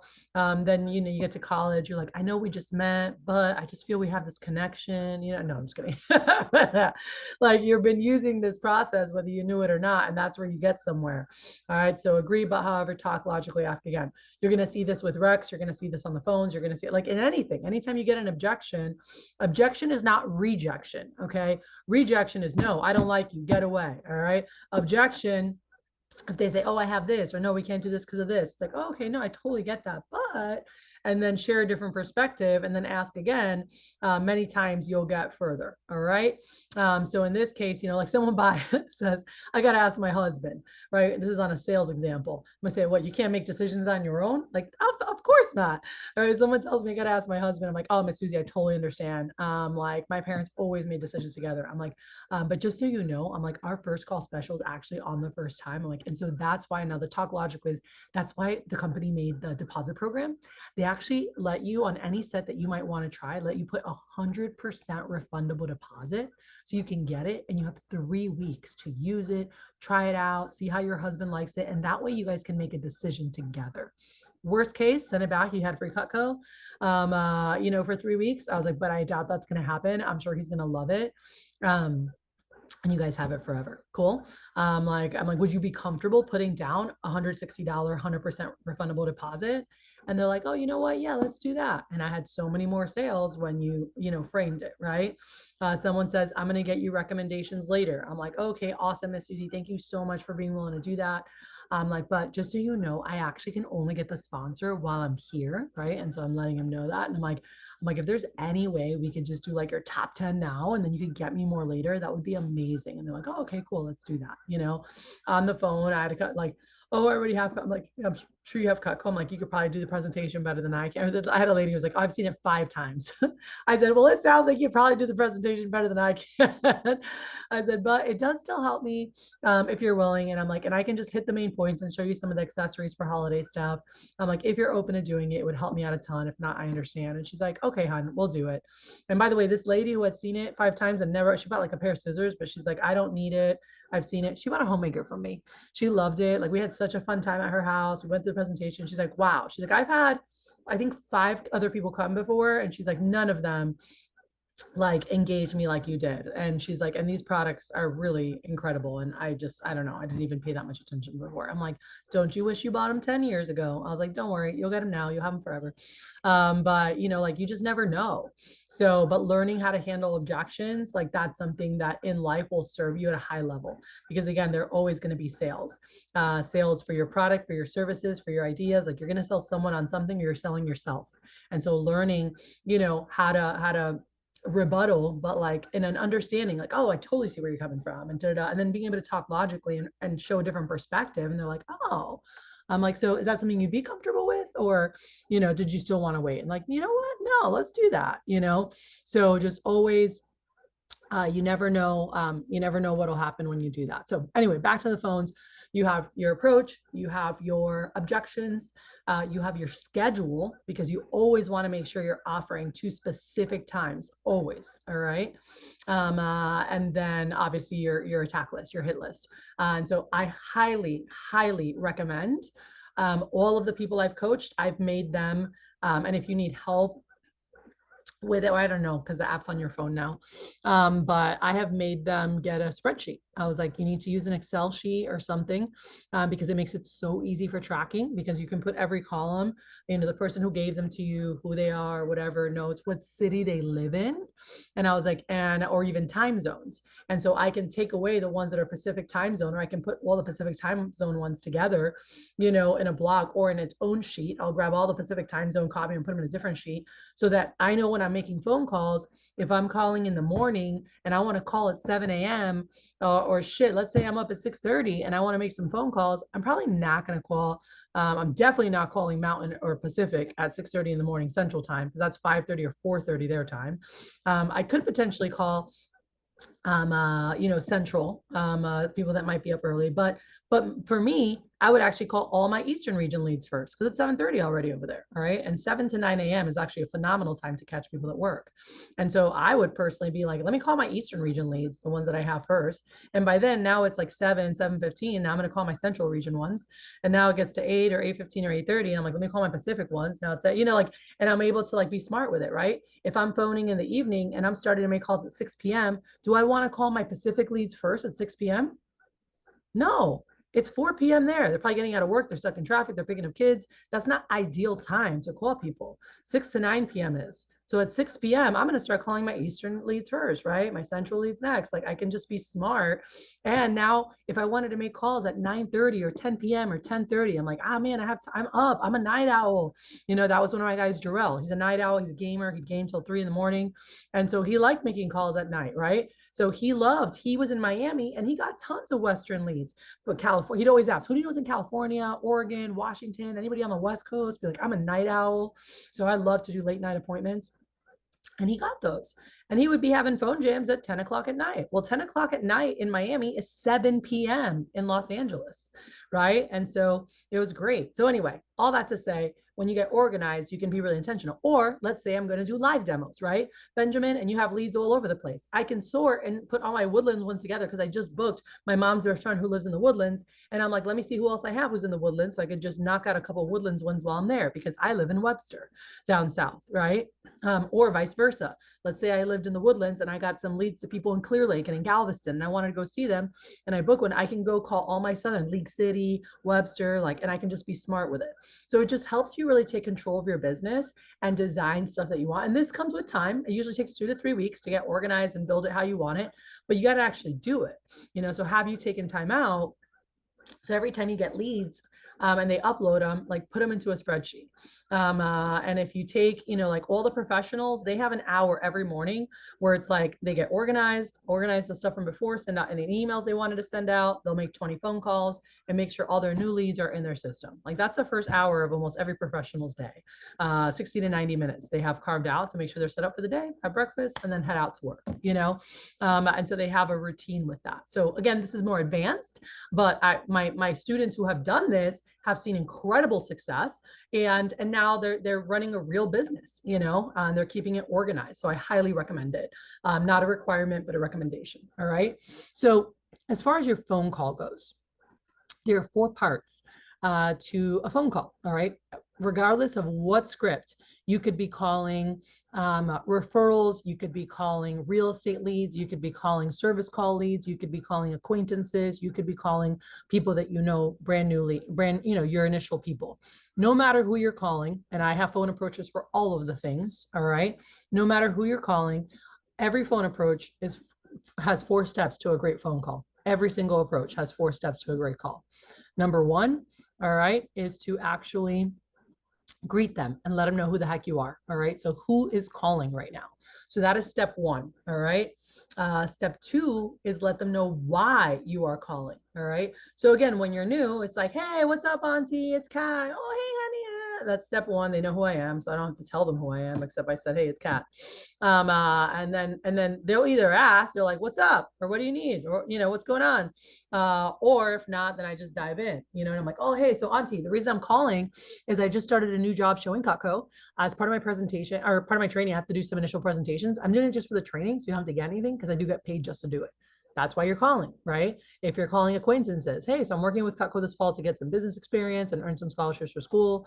Company I'm paying for pays me to show a product, you have the acquaintance approach. If you're calling, you know, service colleagues, oh, hey, this is so-and-so, we met over at the Woodlands Mall. I'm like, hey, the reason I'm calling is you had requested a free sharpening. We're actually going to be in the Conroe area, you know, on Thursday doing sharpenings and wanted to see if I could pop by and get yours knocked out at this time or this time, right? Whatever, but like they're letting them know who they are and why they're calling. The real estate leads, hey, we met at Keller Williams and we're talking about, you know, business gifts or closing gifts, and they'll go through their approach. All that's the same. Everyone got that? So who are you? Why are you calling? That's always the first 2 parts of every approach. Then it's build urgency for a time. All right. It's not just asking, oh, is this time good or this time good? Or, oh, when's good for you? Never say that. Never say when's good for you. It's literally Cutco suicide. Do not do that. You're going to get rescheduled on all the freaking time. All right. You never want to be available all day because then they don't feel bad if they reschedule on you. All right. Because you're available whenever. So be tight, have a schedule. My manager taught me this. He was like, Kat, I don't care if your entire Saturday is open. Never, ever, ever do I want to hear come out of your mouth. And he was coaching me because I really wanted to win a scholarship that summer. So he was like he was such a great coach for me. And he said, never say that. I was like, oh, okay. Because when I was new, everyone does that. Everyone does that. I'm sure you guys did that at some point. I'm not the only one, but everyone is, oh, no, I'm open all day. What's good for you, right? You're trying to be helpful, but it's actually horrible for your business, all right? Or you'll have someone that says, oh, honey, I'll be home all day. Come by whenever. Or, oh, we'll be available. Like my grandma was like, oh, whenever, honey, we'll be home all day. Call me whenever, right? And then how about if the minute that I get to her house or I go to call her is exactly when her and my grandfather decided to go to HEB because they ran out of cleaning supplies. And I get there and I'm like, where are they at? And they didn't have cell phones back then. And I'm like, oh my God. I'm like, I just got stood up by my grandparents. This is the worst job ever. Okay. And the fact is, if you have friends or family or just a really nice person who's like, sweetheart, whenever you want on Sunday, we're home all day after church. And they say that, say, perfect, Miss Sandra. I still have a 2 p.m. that I need to fill. Does that work for you then? Or can we do that time or do you want later? And they're like, no, that's great. So if they told me anytime works, then I tell them the next available slot I need to book. I'm like, you know what? Perfect. I still have a 2 o'clock that needs someone. I'm like, are you willing to do that time or do you rather do later? Like 2 o'clock's perfect. I'm like, beautiful. I'm like, all right, can you go ahead and write? And now we're going to firm it up. All right. But you've got to build urgency for a time. So he said, never be available all day. If someone says that, if you say that, stop saying it and just say, let me check my schedule. Everyone write that down. That was a key phrase that my manager taught me. He's like, Cathy, I want you to ingrain that in your brain. Let me check my schedule. No matter what. Someone says, Zach, let's say you said, oh, I was looking to see if I could do an appointment tomorrow at blank or blank time. And they say, oh, sweetheart, we're busy tomorrow. How about Friday? And let's say you were open Friday. New reps go, oh yeah, Friday's great. I'm totally open. Don't do that. And so if they say, oh, no, I can't. Zach, how about Friday? Then you say, oh, let me check my schedule. Everyone say it out loud real quick, even though I can't hear you. Let me check my schedule. All right. Make that a normal thing. Let me check my schedule. And let me tell you, I did this with my one of my mom's friends from work. And I remember my mom being like, oh, Idania said you were so professional. And when you guys were talking, like, oh, let me check my schedule. She's like, you're so organized. And they're impressed. And that's what you want. You want them to be impressed or inspired by what you're doing. That's how you enroll people into your journey. Got it? So anyway, I said, oh, let me check my schedule. And it's totally open, but I'm not going to say that. I'm going to go, you know what? I still have an opening that I can squeeze you in at 11 a.m. Or I can do, at 12:30, right? If that works better for you. Or if I'm like, I have an opening that I'm still going to fill at 11 a.m. I was like, if that works for you, or if you're at work, I can find something later. And she was like, oh yeah, I work till 5. I'm like, okay, perfect. Let me look. I'm like, I have a 5:45 or would 7:15 be better? And she was like, 5:45 is perfect. I'll be home. You can meet me there. I was like, I'll help you make dinner. We got to chop stuff up anyway. She was like, perfect. And I was like, yeah. I'm like, so 5:45 works. I'm like, beautiful. And I'm like, can you grab something? You could write this down for me, and then I made sure they always wrote it down, firmed it up. I'm like, throw it on the fridge. I'm like, stick it on the fridge. People go to the fridge all the time. I want them seeing it on their fridge. Like, I'll send you an email confirmation as well, so you have it. I'm like, what's the best email? And we get that. All right. But again, no matter what approach, that's the flow. Freedom. Who are you? Right. Which again, very simple when you're newer. If it's an acquaintance, you're like, hey, I don't know if my name rings a bell, but it's Mickey and Armando's oldest daughter, Cathy. They're like, oh my God. Or I called one of my volleyball friends' parents. I'm like, hey, Mrs. Peralta. I'm like, I don't know if my name rings a bell. It's Cathy Vasquez from South Florida Volleyball Blue. I was like, I played with Ronnie. She's like, oh my God, honey. I hadn't talked to them in like 3 years because I started this job my junior year of college. And so I was calling people from like high school and middle school, right? And so they hadn't seen me in a long time. So that was really cool. All right. And then let him know why you're calling. Hey, the reason I'm calling, da-da-da-da. And then when you go to ask for a time, you have to build the urgency. So I know this is really last minute. Do I have the script here? Oh, I don't have it on here. Let me show you guys. 1 second. So this drive right here. So like I mentioned before, the first one is building a 300 person attack list. There is some fantastic stuff here to help you guys maximize Facebook. That's one of the best tools in this business because your target market is on Facebook. 30 to 60-year-old married couples, like that's the primary social media that they use. Getting more appointments. I'm gonna have a great video that goes along with that. I'm gonna email you guys creating a 300 plus person attack. This is actually a document one of my girls had done back in Florida, and went step by step to how to find people, how to message them, sample emails, sample messages. Like, it's baller. Like, I had so many people come up with lists of 300 to 500 people doing this. It's absolutely killer. All right. And so this is in here. There's thought joggers, there's ways to collect more numbers, like lots of good things. But I'm gonna, in the email, it's gonna be very targeted of like, if you're looking for this, use this. If not, use this. Here's this video. And I'm gonna break it down for you guys. Okay. Goals just has some extra things that you guys can grab pictures or things of that you might want to put into. And there's other people's, it looks like a lot of people have their slideshows because they made a copy in there. So that gives you an example of a slideshow to use.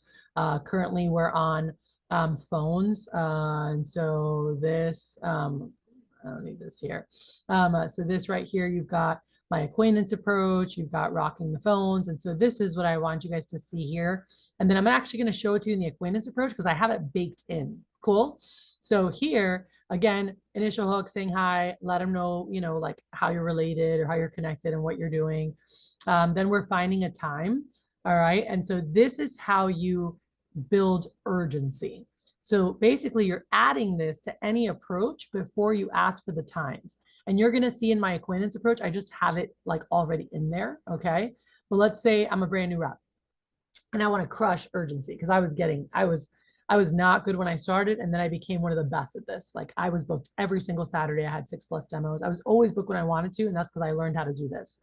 So I'm like, so Miss Sandra, I don't know if Julie told you, or I don't know if mom told you, but my goal is to be one of the top performers in the company and put myself on pace to win a scholarship. And the reason it's italicized, because if that doesn't excite you, you don't have to say it, but I loved milking the scholarship.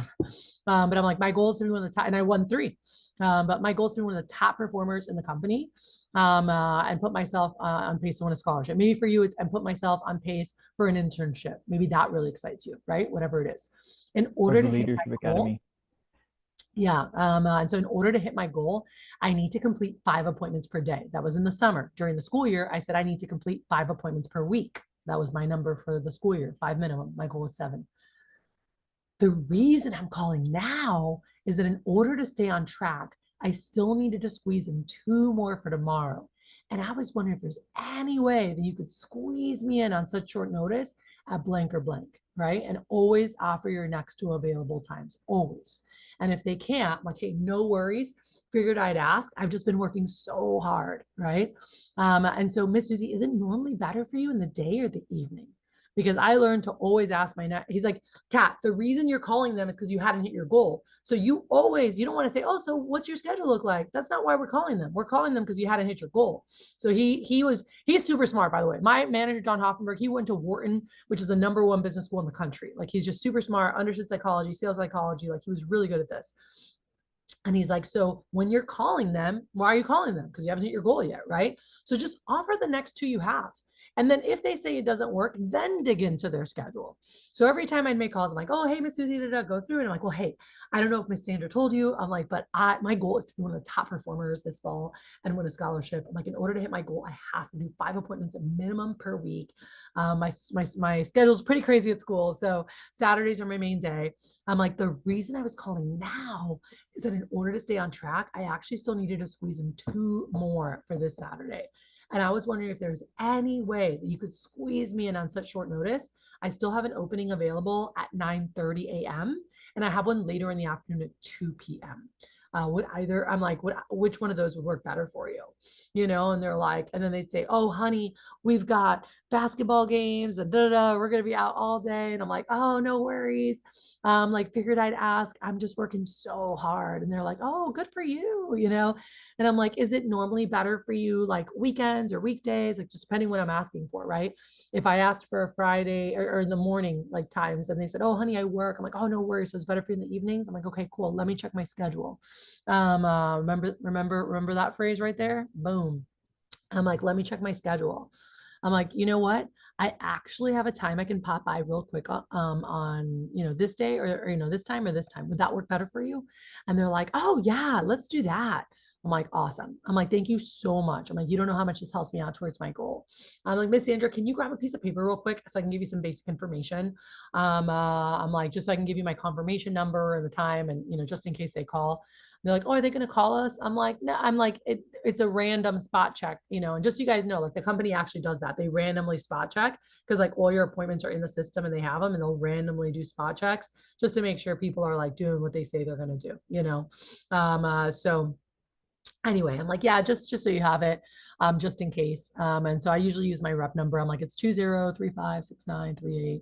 And then get the address to their house, general directions. If you are doing it virtually, then you just want to make sure you have their email. All right. But I can't stress enough how much more fun it is in person. I think it's more fun. It's more engaging and they're there with you, you know? And again, if not, make sure you're doing the computers. You're like, oh, look at this. Oh, like, check this out. What's coming out, you know, and keep them engaged. And then after they write it down, I'm like, all right, awesome. I'm like, is this a time that definitely works well for you, Miss Sandra?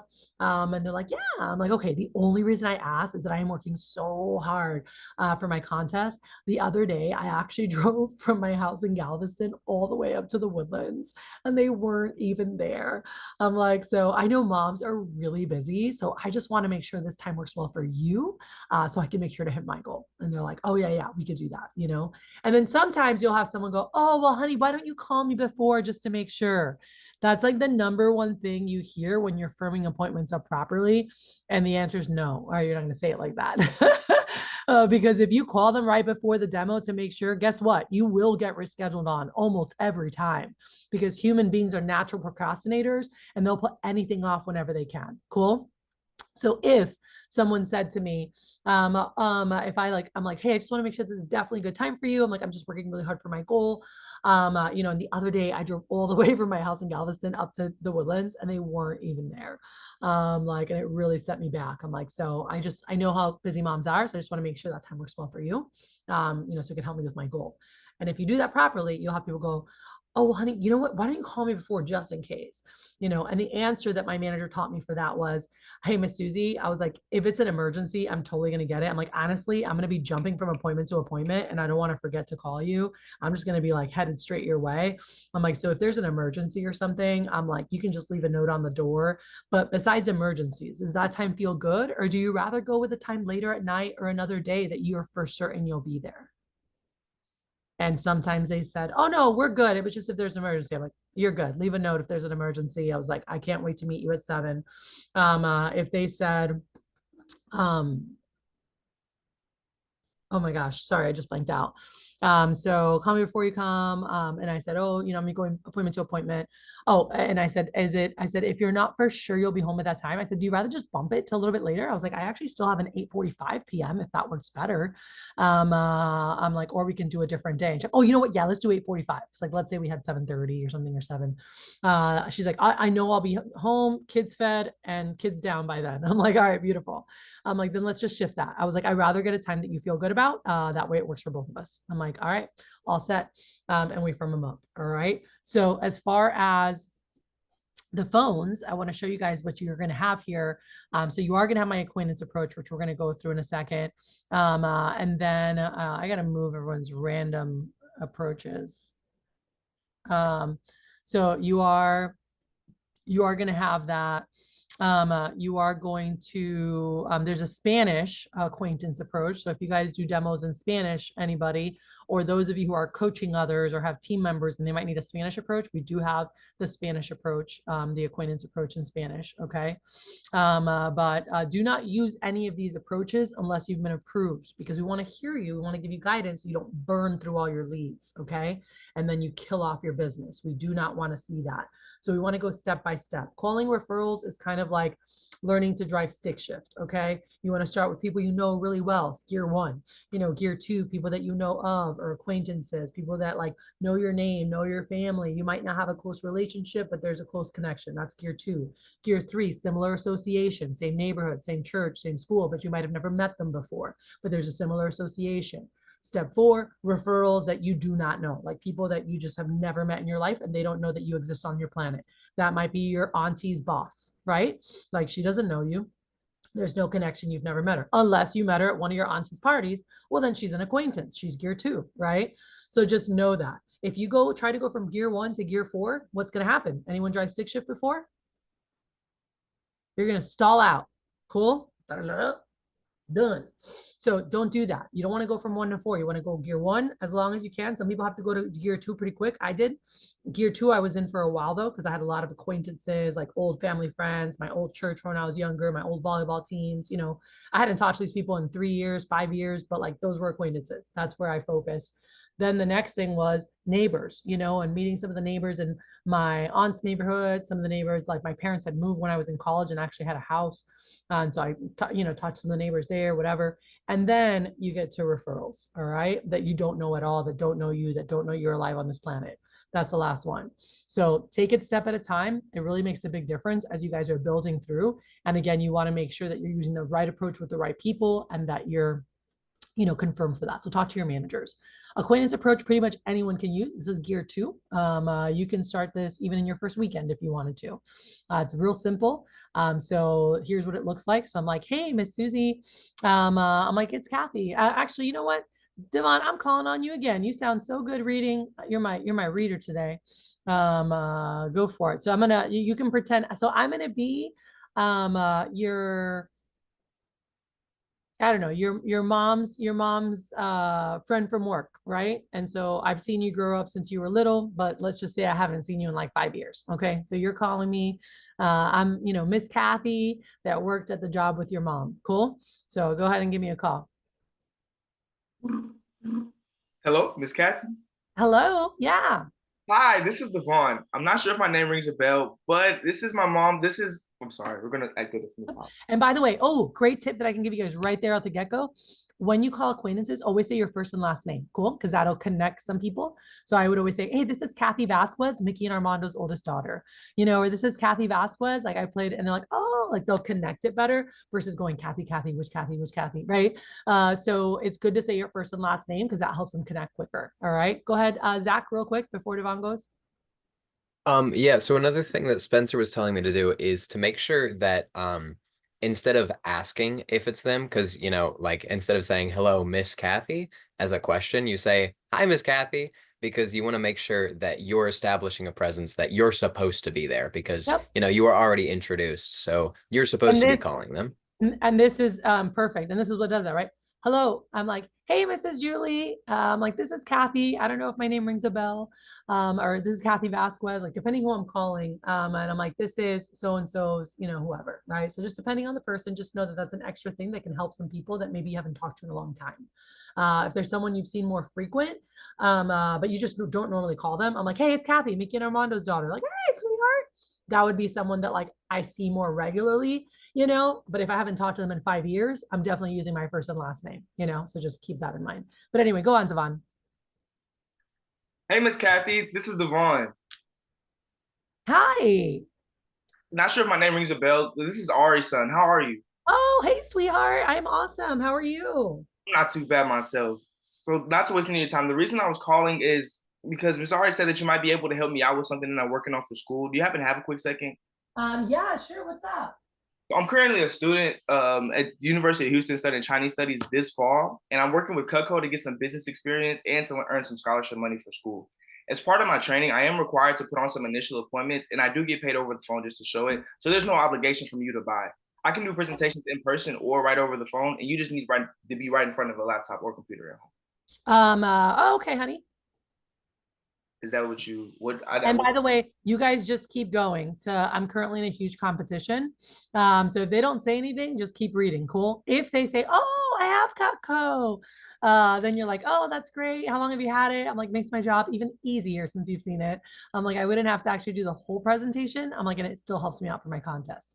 Right. But if they don't say they own Cutco, you just keep going I'm currently in a huge competition. Cool.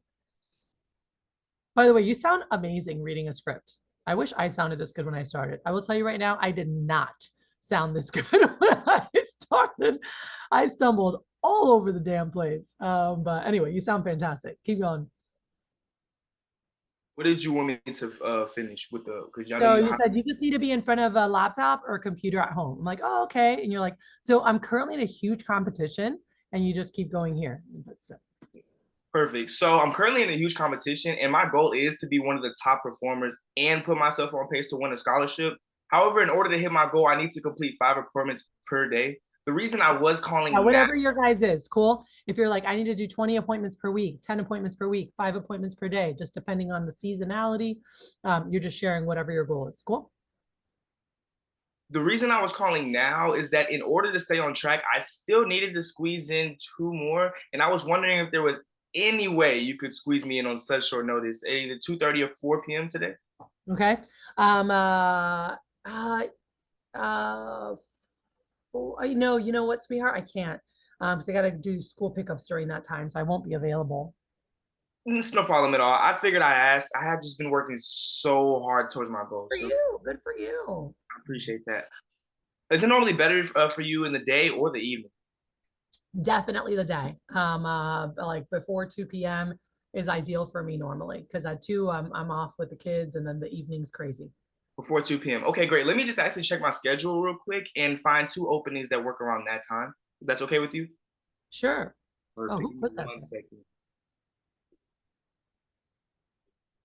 Perfect. So I actually have a time I could pop up at either 12:30 or 1:30. Which one would work better for you?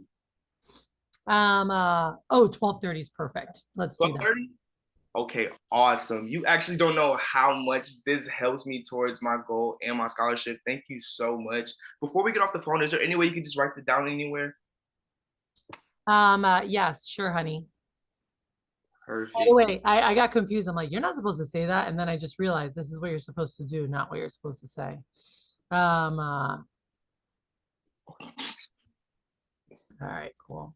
Don't worry, it doesn't matter. It still sounded good. You see, it still sounded good. It's like when I first started, it said hand the scissors to the customer or hand the knife to the customer. And I was reading my script and I was like, hand the knife to the customer. And I was like, oh, here you go. So it doesn't matter. But anyway, so yeah.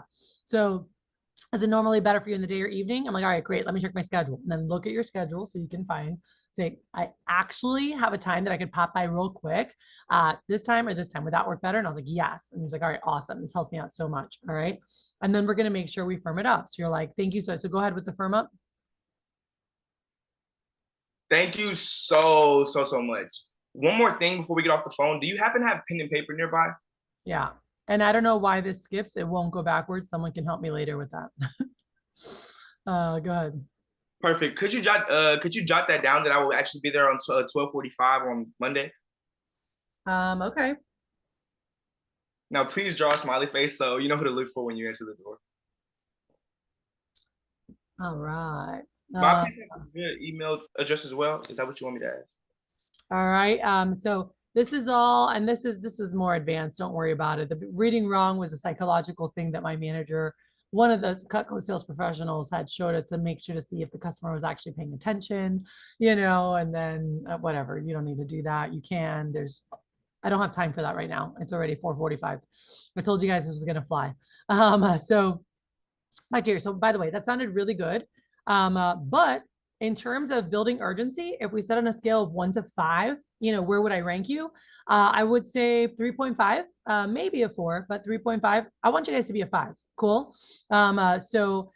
This right here, your tone just needs to change. You sounded the same as the whole approach. Cool. Very personable, really confident. Great. But it just needs to sound a little different. So when I get here, Devon, and I say, oh, so I'm in a huge competition, my goal is to be one of the top people, then I go, so Miss Susie, the reason I'm calling now is that in order to stay on track, I still need to squeeze in 2 more for tomorrow. And I was wondering if there's any way, and the urgency was good when you started any way you could squeeze me. That's when it got good. You could go back and hear the recording, all right? On such short notice, at blank or blank time be better, all right? But from the moment of like, hey, so the reason I was calling now, it could be that you talk softer, you talk slower, like you're whispering or you get more, oh my gosh, the reason I'm calling that, like whatever it is, it just needs to sound different so that it catches them.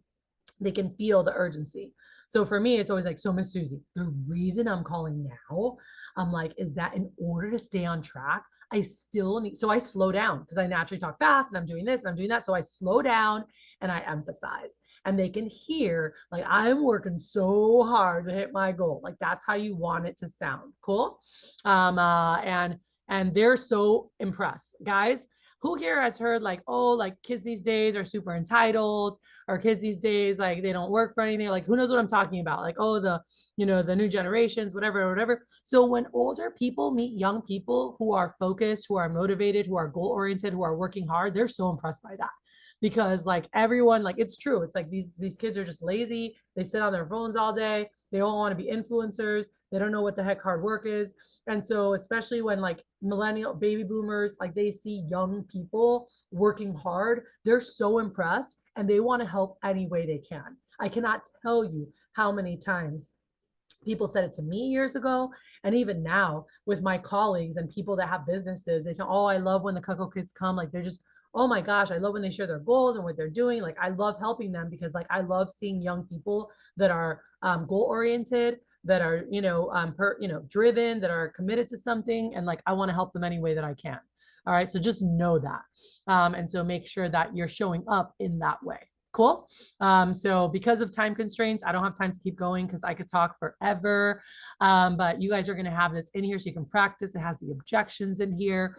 You're going to do some homework if you really want to crush this job. And again, I'm going to send you an email that's going to be beautifully laid out with, depending what areas you want to focus on or work on, or where you're having issues, what to watch, what to do. And then obviously you have the folders you're going to have that have everything in it. Okay. So the last thing is closing. And so I'm going to walk you guys through one of my favorite documents that I've ever put together. One of my favorite things my manager did with me, which was 7 steps to a sale. All right. Now in here, I do want to share a couple things. I'm going to share this and the trial close. Hopefully I have time for both before we're done with time. All right. But know that there's also like, what can you give away for free? It tells you here, but let me give you guys a secret. Anyone want to know the secret of what can you give away for free?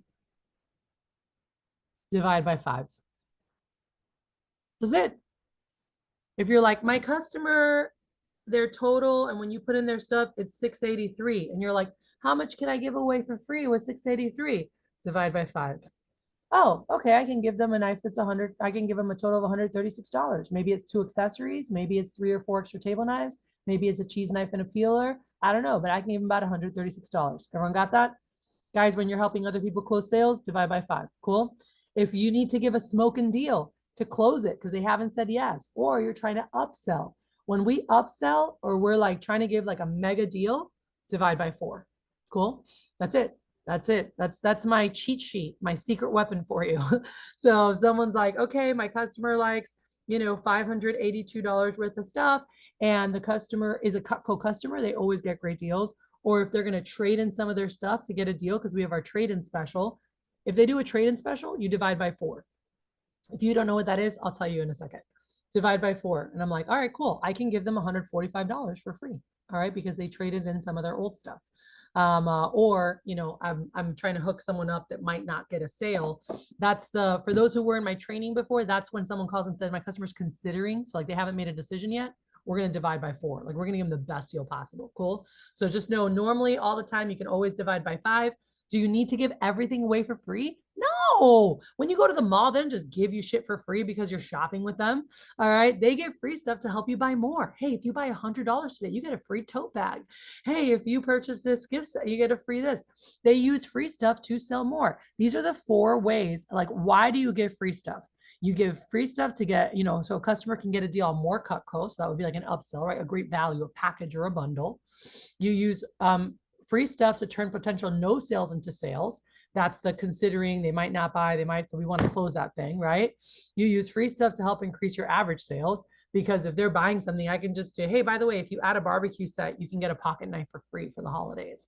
And like, boom, that just increases my average order. And you use free stuff to get yourself more recommendations. Cool. So just know that as a basic rule of thumb. And again, divide by 5 is what you can always give. Divide by 4 is on a case by case, or you're really trying to close a deal that might not close. All right. So that's one thing. The other thing I'll say real quick is the secret weapon. For anyone who hasn't seen this before, the secret weapon, this is a program, and it can be confusing to look at this all. So let me just tell you it really fast, and then I'll show you the document. Who here knows that you can trade in a car at a dealership? Raise your hand if you know that that's a thing. All right. Why do they do that? Anybody know why they can do that? Because it's an investment. So they can resell it later. Discount. So that you don't say, I already have a car, right? Ah. They're acknowledging, hey, we know you have a car, but you probably want this newer one, right? And instead of saying, let me wait for my car to die, they're like, hey, how about if we give you credit for your car and you can get the new car today? Cool. It's a closing tool so that you don't have to wait till your car dies. You're like, hey, we know you have a car, right? Someone says, my knives are fine. It's a great place to use a trade-in special. I'm like, hey, Miss Susie, if you were to sell those today in a garage sale, you know, or like, how much do you think you'd get for those? You know, and some people will be like, I don't know, 30 bucks, 50 bucks, 100 bucks. I had a lady once tell me I'd have to pay someone to take them. I started laughing. I said, well, how about if I told you, if you trade in some of your old knives, I said, what we do, if they're decent, they're given to charity. Cool. If not, they're recycled. And this is a program we have to help sell more of the bigger sales, which in turn lets us donate more, right? We do a lot for charity. So the company does this. But basically, if you trade in any of your old stuff, you have one of two options. One, you can get a discount on your set, nothing free, but you get a discount. Cool. Or you can pay the regular price and get tons of free stuff. So like with the larger sets, the 3 sets, like you could save anywhere from like $150 to $300 off, or you can pick anywhere from like $450 to $650 of whatever you want for free. And they're like, what? I'm like, yeah. I'm like, would that interest you at all? Wait, so how does it work? You know, and they are interested, right? Like, let me ask you something. Does anyone see right now, Sakavion and anybody else, why I say do things on camera? Did you guys notice as I was sharing those deals, what my face was doing? I'm like, you can do, I'm like, or I'm like, you can do, you know, and they're like, oh, okay. Like they're just more into it. Stop doing demos on the phone. All right. Sorry. Just plug in that again, because it's just, you're making it so much harder for yourself to transfer enthusiasm. And that is the game. That's how you sell. Anything is a transfer of enthusiasm from one person to another. So this just gives you the lowdown. Again, it shows you how to explain it. So this is great when they say like, oh, the price is a little bit too high, or if they say, oh, my knives are okay right now, you know, like anything like this. This is a great tool for someone that replies with any of this. So I'm like, oh, okay, so you feel you like it, but the price is high, or oh, you like it, but you already have knives that work okay. Or here, I'm like, all right, cool. Well, hey, there's a special I think you'll really like. I'm like, it's kind of like when you go to a dealership and you want to buy a car, but you have a working car. What do? Yeah, they let you trade it in and they give you credit for it. I'm like, and so we do the same thing here with your knives. I'm like, what you can do is you can trade in a few of your old knives and we give you a major discount on a set of Cutco. So instead of, and this is color coded, I'm like, so let's say with the Homemaker. So instead of 1613, you can actually get the Homemaker Plus 8 today for only $13.73. Cool. So that's a savings of $240. I'm like, or, and I always want them excited about free stuff. Write this down. Free stuff is always better than discounts. Write that down. Free stuff is always better than discounts. It's better for the customer and it's better for you. You're always going to have a higher sale. If we do a discount, guess what we did? We gave them some of the stuff for free. That's why we tell them no free stuff. So you can't give it, like, that's how we do it. So your sale is going to be lower anyway. All right. If you do free stuff, you're starting higher and deducting from higher, and it's better for them because they get a lot more for their money. All right. So just know that free stuff is always better than discounts. That's all you need to know. So here I'm like, oh, so that's a savings, Miss Jones, of $240. I'm like, or I was like, you can pay the regular price, you know, the deposit of $3, whatever it is. I'm like, and you can get $425 for free. I'm like, does that option sound better? And I want them picking that. And they're like, yeah. I'm like, okay, cool. I'm like, I thought so. And then we're going to go shopping in the back, you know, with the accessories and seeing what they like. So this just tells you all of the different sets, the prices, the discount, the free stuff. Again, when you call in, Spencer helps you with this. But team members, for you guys, so you know, these are deals you can do. Cool. So you can discount the set by that, or you can do the free stuff. And then we can show you how to write it up. This deal in the Cutco app is called a B block special when you do the discount, right? The regular price is a regular order with a lot of free stuff. The discount is called a B block special, and you'll actually find it in your app. It says B blocks. And so those are big blocks. What it is you're selling the set at the price of the basic, but you're giving them the big block that has spots for the table knives. And then we're giving them some of the table knives for free and charging them for some. You don't have to worry about that. The company does that. They just call it a B block special. So just know that you have those options to be able to support your customers. Okay. And if you're like, oh, I have more questions, just call. Let us do it for you until you get the hang of it. And then you'll know how to do it on your own when you've done it with us a lot. Okay. So here we go. This is my most favorite thing in the world. And I'm actually going to put this in the chat just in case you have a demo right after here. Because if you guys start implementing this stuff right now, I am telling you, you are going to increase your average order by at least $100. You are going to increase your closing percentage by at least 10, if not 15%. And I've seen closing ratios go way higher. Elias Palacio is one of my guys. I remember when he started, his average order was like $180 and his closing was around 30%. Hold on, my computer's getting wiling out. Let's see what else it was. All right. And I taught him the trade-in special and the security deposit. Oh, that's the other thing I want to show you, the security deposit. And those two things, implementing the tips I gave him, but those two things increased his average order to over $800 and his closing ended up being 92%. He was number 10 in the country that fall. He did not start that way. So here we go. This you guys can read. I'm going to go through it fast because you guys are going to have this. All right. I'm putting it in the chat right now. I'm going to put it here. And then obviously it's going to be in the folder as well, but just if you want it. So 7 steps to a sale. You guys heard this in training. You should have. I'm sure Spencer talked about this. But this is something that I was taught when I started by Mr. Hoffenberg. But here we go. These are just some tips you guys can incorporate to help you plant seeds, create more sales, create more expectation. So again, I already told you guys how to share goals. I don't need to hit that. Then seed plants, right? You heard me do this, but here it is. So after you share whatever your sales goal is, Benjamin, you're like, oh, so Miss Jones, if you want to just write me a check for $10,000, that would be great. Then I'll definitely hit my fast start goal, you know, make them laugh. I'm like, just kidding. I'm like, but we'll find something for you. But again, you're planting sales expectation. And then what did I show you? What did I say a million times? This part right here, right? Benjamin, go ahead and read that out loud. And by the way, this is this stuff is way too expensive. If you can, for you to buy just to be nice, I'm assuming you don't put aside $7,000 to $10,000 to redo your kitchen today. Hey, but I do want to show you why so many people invest in Cutco. Oh, like, and then name drop anyone that they might know, or if you don't know anyone yet, people you've heard of in the office, right? Like, oh, one of the assistants in my office, Johnny, his parents, they've had him for 60 years. You know, my boss, Cathy, her grandma's had him from 1957. She still uses them, y'all. She's in her 90s. She still uses her Cutco. It's so cool. All right. But yeah, and I know we have, I'm breaking up a little bit, so I apologize, but yeah, right there. So when you say, hey, if you want to just write me a check, and then you're like, hey, and by the way, this stuff is way too expensive for you to buy just to be nice. I'm assuming you didn't put away 7 to 10 grand to redo your kitchen today, you know, or 2 to 3 grand for the knife throw to come by. But I do want to show you why so many people invest in Cutco, like like this stuff is awesome. All right. Then when you guys are doing your credibility, right? When you're talking about the company, and you talk about how we make K-bar for the U.S. Marines, we're planting value seeds. All right. We're like, yeah, Miss Jones, we actually make the knives that protect our country, you know? So, you know, obviously it's super, you know, high grade, high quality, you know, when we say, oh, they're made in the USA, you know, adding, and by the way, Miss, everything is guaranteed forever. So obviously it costs more, right? Later, when you show the scissors and how they cut the penny, you can say, hey, as you can see, super high quality. So again, definitely not cheap. And this was something Mr. Hoffenberg showed me. I told you guys I had under 40% closing when I started and $140 average order. And I wasn't planting seeds and they weren't expecting big numbers. All right. Because I wasn't building the value high enough. I was only going here. And even when I did my closing, I'm like, oh, here's Henkel's. Oh, they're not that great. They're not that great. I was trying to like knock them down.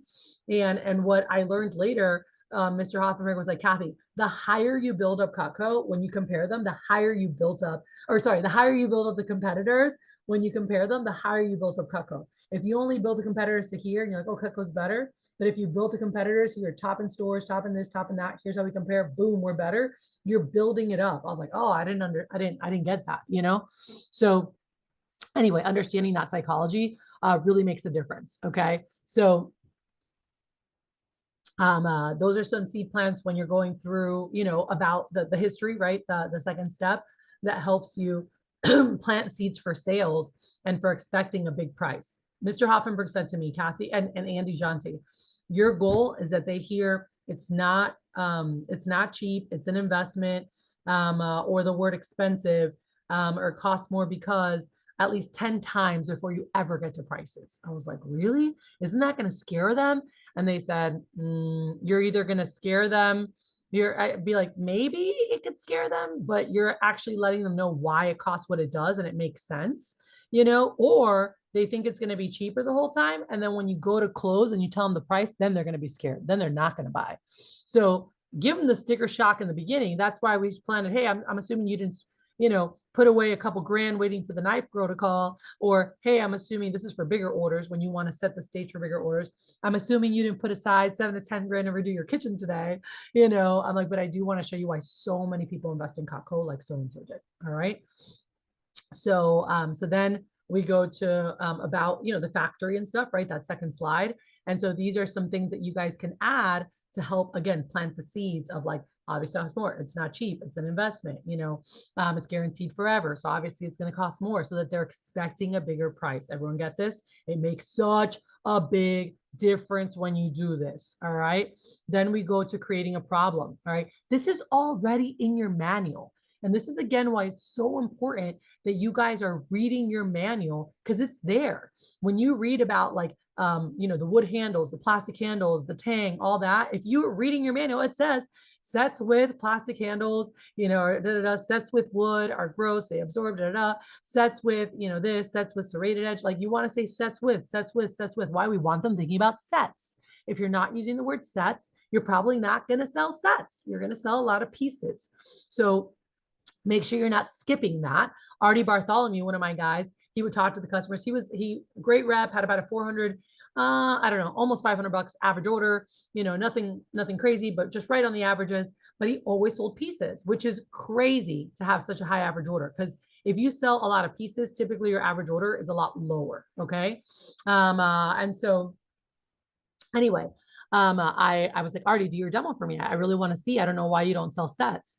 And the fact is, he's like, oh, knives with wood have this, knives, He always said knives, and guess what? He sold knives. I was like, dude, literally one thing, say sets. I was like, say sets all the time. When you walk into the house, compliment, oh, what a beautiful set of furniture. Oh, what a beautiful set of kids. What a beautiful set of candlesticks. I'm like, no, you don't have to say set of kids, but whatever. I'm like, just talk about sets. You want them thinking about sets. It's called psychology. All right. If I want someone buying a sound system, I want them listening to it. I want them experiencing it. All right. So anyway, when you do that, if they have good knives, maybe your customer does have Henkel's or Wusthof or Shun, and I'm like, oh, awesome. I'm like, Miss Jones, you have great knives. I'm like, those are top of the line in stores. The biggest issue I've seen through the years, or the biggest issue we've seen, maybe you just started, right? So you just say us as a company. You're like, hey, the biggest issues we've seen through the years with Wusthof owners is that they do have to be sharpened every time they're used, and eventually you will replace them. And they're like, oh yeah, you're right. I hate sharpening them. Like they know that.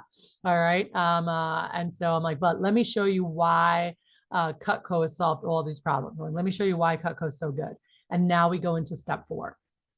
And so you're like, hey, there's 5 features that make Cutco the best. All right. Let me tell you why they cost what they do. And so now you go through, you're going to play the video for them, right?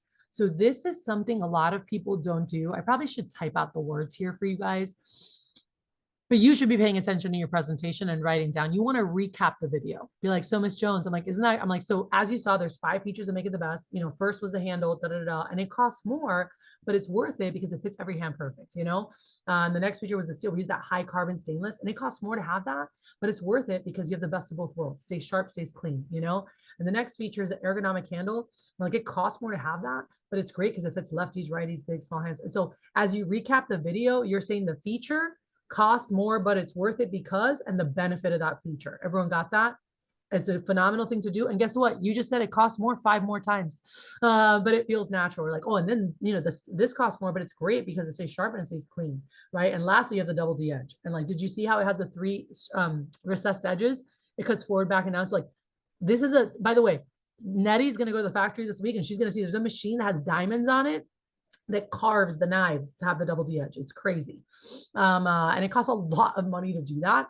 I'm like, but I was like, it's worth it because you have knives that cut the same way 10, 15 years later, the ones that protected with the double D edge, you know, and they can be around decades later and pass down generation after generation. So pretty awesome. And then this is not in your manuals. This is something that my manager taught me to help me close bigger bundles. I'm not going to dive into this now. That's a workshop for another day. But you can totally say this. So after I finish the guarantee, I would say, hey, so just so you know, Miss Susie, Cutco makes everything for the kitchen. We have your knife sets, cookware, flatware, kitchen and outdoor accessories, as well as military grade hunting and fishing knives. I'm going to start with the knife sets first, because that's usually people's first investment. But then I'll show you everything else real quick, because if you do see stuff you might want, you know, for you later for you or for gifts, there's great deals on bundles and packages. And the more you buy now, the more you end up saving. Cool. So I'll just show you everything real quick. We'll go through prices and we'll wrap up. They're like, all right, cool. And so don't worry about this. Again, this is on how to sell bigger sets. I always like showed all 3 sets. This is more advanced. I'll do another workshop, maybe in, I don't know, in a week or two, probably in 2 weeks, where I can dig into this to help you guys close larger sets and bundles and packages. Cool. But this phrase here is a simple phrase you guys can implement right away. Every time I explain the basic set, which is the homemaker, I'm like, so we have 3 family sets. I'm like, the basic set was designed in 1949 to cover your basic needs. It's 7 knives, 2 forks, and a spatula. Everyone say that. 7 knives, 2 forks, and a spatula. Cool. And I'm like, so it's good for families that don't cook much. Then we have our complete set, which has all of our basic tools and our customer requested. That is great for customers who love to cook, love to entertain, have big families, or love to have the best. All right. And I have a 20-minute video on this. Actually, I'm going to put it in the email. If you talk about the complete set and every time, it's going to help you sell more homemakers. Cool. And then eventually when you get good, you're going to sell a lot more complete sets. I used to sell 1 a week once I learned this. All right. But even at being brand new, by just talking about the bigger, like, I don't need that. I just need the smaller one. The homemaker now becomes the smaller versus new reps. The homemaker is usually the biggest. Does that make sense? So this is great to incorporate. And you're more than welcome to say this. It's very simple. But anyway, but I'm like, yeah, so it's good for families who cook much. You know, then we have our complete set, which has all that. And so the tie-in like you would be like this. Let's say, Alex, I'm seeing you, you know, and your spouse. And I know that you guys love to cook because your sister-in-law said, oh my gosh, Alex loves to cook. He is the chef of the house. I'm like, all right, cool. So when I do the demo, I do love to cook. Nice. So when I do the demo, when I say this, I'm going to say, hey, and our complete set is great for people that love to cook like you, Alex. I think your sister-in-law said you love it, or they love to entertain, or they have big families, or they love to have the best. And now they're like, oh yeah, that is me. And so they're connecting to that set. Cool. When I saw my friend who had 7 kids, when I did this, I said, hey, by the way, you know, Miss Kelly, this is great for people that love to cook, love to entertain, have big families like you, or love to have the best. She's like, oh yeah, that's me. I got a big family, right? So it's just, they're connecting to that. So if you know they love to have the best, you're like, or they loved, this was my dad's boss. When I saw Donna and her husband, I was like, oh, so this set right here is for people that love to cook, love to entertain, have big families, or Donna, they just love to have the best like you. She's like, oh yeah. All right. So like they just connect to it. And she bought a complete set, by the way, you know? And then you say, and then we just have one in the middle. And that's our signature for people that like to cook or do basic entertaining. Cool. And then now I walk through the names and uses as you show the homemaker, you can actually show the entire complete set at the same time. This is a 20-minute workshop I have recorded. I'm going to send it in the email. Y'all, it is like Caleb Monroe would sell homemakers and galleys all the time. Once he watches, I made him script this video and teach it at a team meeting. And after he did that, he sold at least a signature every single week, at least. And so by showing the bigger sets, and it takes about 90 seconds more in your names and uses to do it, because it literally looks like this. And again, you'll watch the video, but I'm like, oh, so the first one you're sat is your air knife. I'm like, and I'm showing them the video of the paring knife. I'm like, by the way, the complete also has a larger version, which is nice for larger paring and quartering. The next tool in your set is your small utility. I talk about the trimmer, and then I say, I'm like, oh, and by the way, the complete has a knife that's actually specialty made for deboning and deskinning called the boning knife. The next tool in your basic set is your spatula. We go through that, they use it. The next one's a decarver, they use it. The turning fork, they use it. Then I get to the whatever, I don't know, the bread knife or the chef knife. I'm like, now the next one in your set is your heavy duty. I'm like, we actually make 3 heavy duty knives. This is the basic one. The butcher, it's kind of like the Aladdin knife, and I talk about it. And then I get to the chef and I'm like, hey, the next is your chopping. We actually, our complete has our 3 versions. We make 3 different chopping knives. One is for transfer ingredients. One, Rachel Ray popularized the Sentoku style, which is nice for chopping, and you can fillet with the tip. And then there's your traditional chef knife for chopping. So you see that one in the video right now. So like as the video is playing, you're just mentioning it. Like the next tool is your bread knife. And then I'm like, the complete also has a shorter version, which is nice when you're at the table, you're not passing a sword around. And then lastly, you have your master carving set. So like literally I just went through all the tools, and then the only ones I'm missing are the salmon knife and the cheese knife, which I'll hit on that right after. So watch that video. You guys can integrate that tomorrow. It is the easiest thing to integrate, and it will help you sell more larger sets, because now you're showing the complete and you're talking about that. And then they're like, no, I just need the basic. Great. You're going to sell a lot more of them. All right. So if you guys can watch that this week, I'll commit to next week. Or no, it'll be in 2 weeks to run a workshop on that, on the bigger stuff. But every time you walk through that video, is it on the YouTube channel or is it in yeah, this it's on my YouTube. document? I'm going to send it in the email, but it's Okay. on my YouTube channel.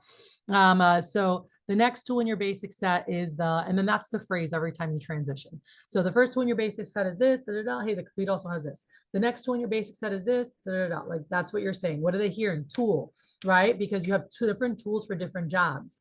All right, that's a psychological thing. You're saying set, right? Not just knives, because you want them thinking about sets.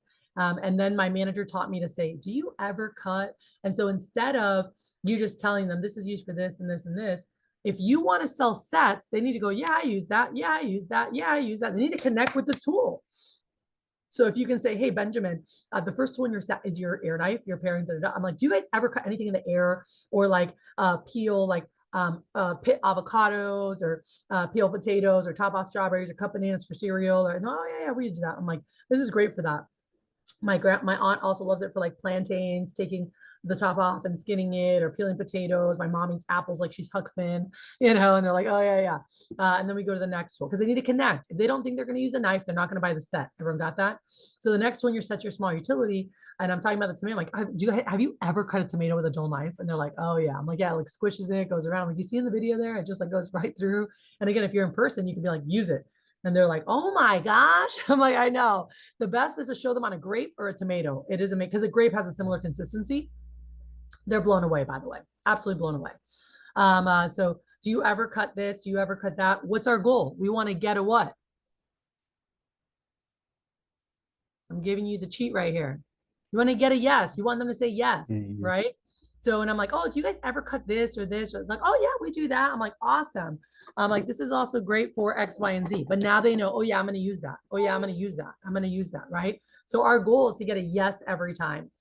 So I was talking to Anon when I was doing his coaching on Sunday. I did a one-on-one coaching with him, and he was like, oh my gosh, that's so good. And we walked through. I said, here's how you do names and uses. Because he's like, oh, I don't have to show the whole video. I'm like, his demo was taking forever because he was showing all the videos, all the pictures, letting them play. I'm like, no. I said, those are just there if you need to keep talking until you get a yes. If you say, do you guys ever cut tomatoes or limes and lemons or oranges? Like, oh yeah. I'm like, cool. This is your citrus knife. All your small stuff. I was like, that's what you want to use your trimmer. It's for all your small slicing. You can even use it for trimming fat off of meats, deboning, deskinning, even though our complete set does have a specialty knife for that. The basic, that can cover it with the basic. Cool. The next tool is your spatula. I'm like, do you guys ever make sandwiches or ever have brownies or cakes or lasagna or quiche? Or like, of course. I'm like, great. I'm like, that's what you'd use this. I'm like, you can cut, you can scoop, you can serve. You have one tool to clean. And again, in that showing the complete set every time, that 20-minute video, you'll see me do this and like go through each tool slowly. Okay. But it is a game, and they're like, oh yeah, I'll use that. Oh yeah, I use that. Oh yeah, I use that. Then guess what? You have more set sales. Because again, if someone's not going to buy a set if they're not going to feel they're going to use the tools? Can I get a thumbs up if you guys are with me? All right. And then in the video, you'll see this. This is more advanced. I'm not going to go through this now in detail. But basically, after you show the steak knives, you know how you say, oh, for those who like the feel of a larger steak knife, our 2 larger sets have those options. And there's pictures of them, right? And you can show them, click those little images and show them. Well, my manager taught me to say, hey, so if you were considering a set for the family, which set do you guys feel would be best long-term? The basic cutting tools, the signature family set, or the complete set, so you have everything? And they're going to tell you, oh, probably just the basic. There you go, guys. You're going to sell more homemakers. Cool. Or they go, I think the middle one, the signature, you gave yourself a shot for a signature. Or you might have someone, I think I want the whole thing, like my dad's old boss's wife. And I was like, really? That was my first complete set. I was so shocked. All right. Don't say that to someone. But she's like, yeah. She's like, I think I want the whole thing. I was like, all right, cool. All right. And then you're going to skip to, don't worry about any of this. Comparing prices. You got to have your 9 and 10 down. By the way, this document has a lot more other things that we'll do in other workshops, but at least you have some great tips here you can incorporate, especially steps 1 through 4. Cool. And then the second page, use as you see fit, but probably watch the video so you feel comfortable. Okay. But you got to have your closing down. Don't worry about triple close. I'm going to teach you guys that later. But just making sure you ask. So asking for the order. So again, when you compare prices, make sure you read your stuff. The sooner you can get it down and be confident explaining prices, your closing percentage goes up. Cool? Because your confidence transfers to your customer. And then step 7 is asking for the order. Closing a sale is all about finding your customer's comfort zone. Cool? And everyone's going to be comfortable in different places. The deposit program. I'm going to show you right now. And then I showed you guys a trade-in, right? You guys saw that. So the trade-in is where they can trade in some of their old stuff. If you're doing it virtually, you can tell them they can drop it off at a church. We're going to use an honor system and hope that they're donating it. Because that's what we would do in person, is we would just take them with us and we would take them to a donation center. All right. So the deposit program, this changed my world when I was selling, and this changed Elias Palacios's world as well. It is freaking awesome. All right. And so let's see here. So we can go through here. All right. So we compare prices, or we asked, we went through that, and now the deposit. So this is how I would close. Ready? So I'm going to show you guys, and I'm going to try, because these whiteboards have changed, and I'm like, I need to learn how to use Zoom again. I'm going to try to use the whiteboard here. All right. So when I close, all right. Oh my gosh, this is just so weird to me. Just let me do this. All right. So I already told them, if you buy in certain, you're talking over $4,000 for a basic set of Cutco. I can't see anything. Okay, sorry guys. I got to learn how to use the new whiteboards. I know it's super fancy and great. I don't do fancy. I really liked how basic it was before. I just want to ask you this.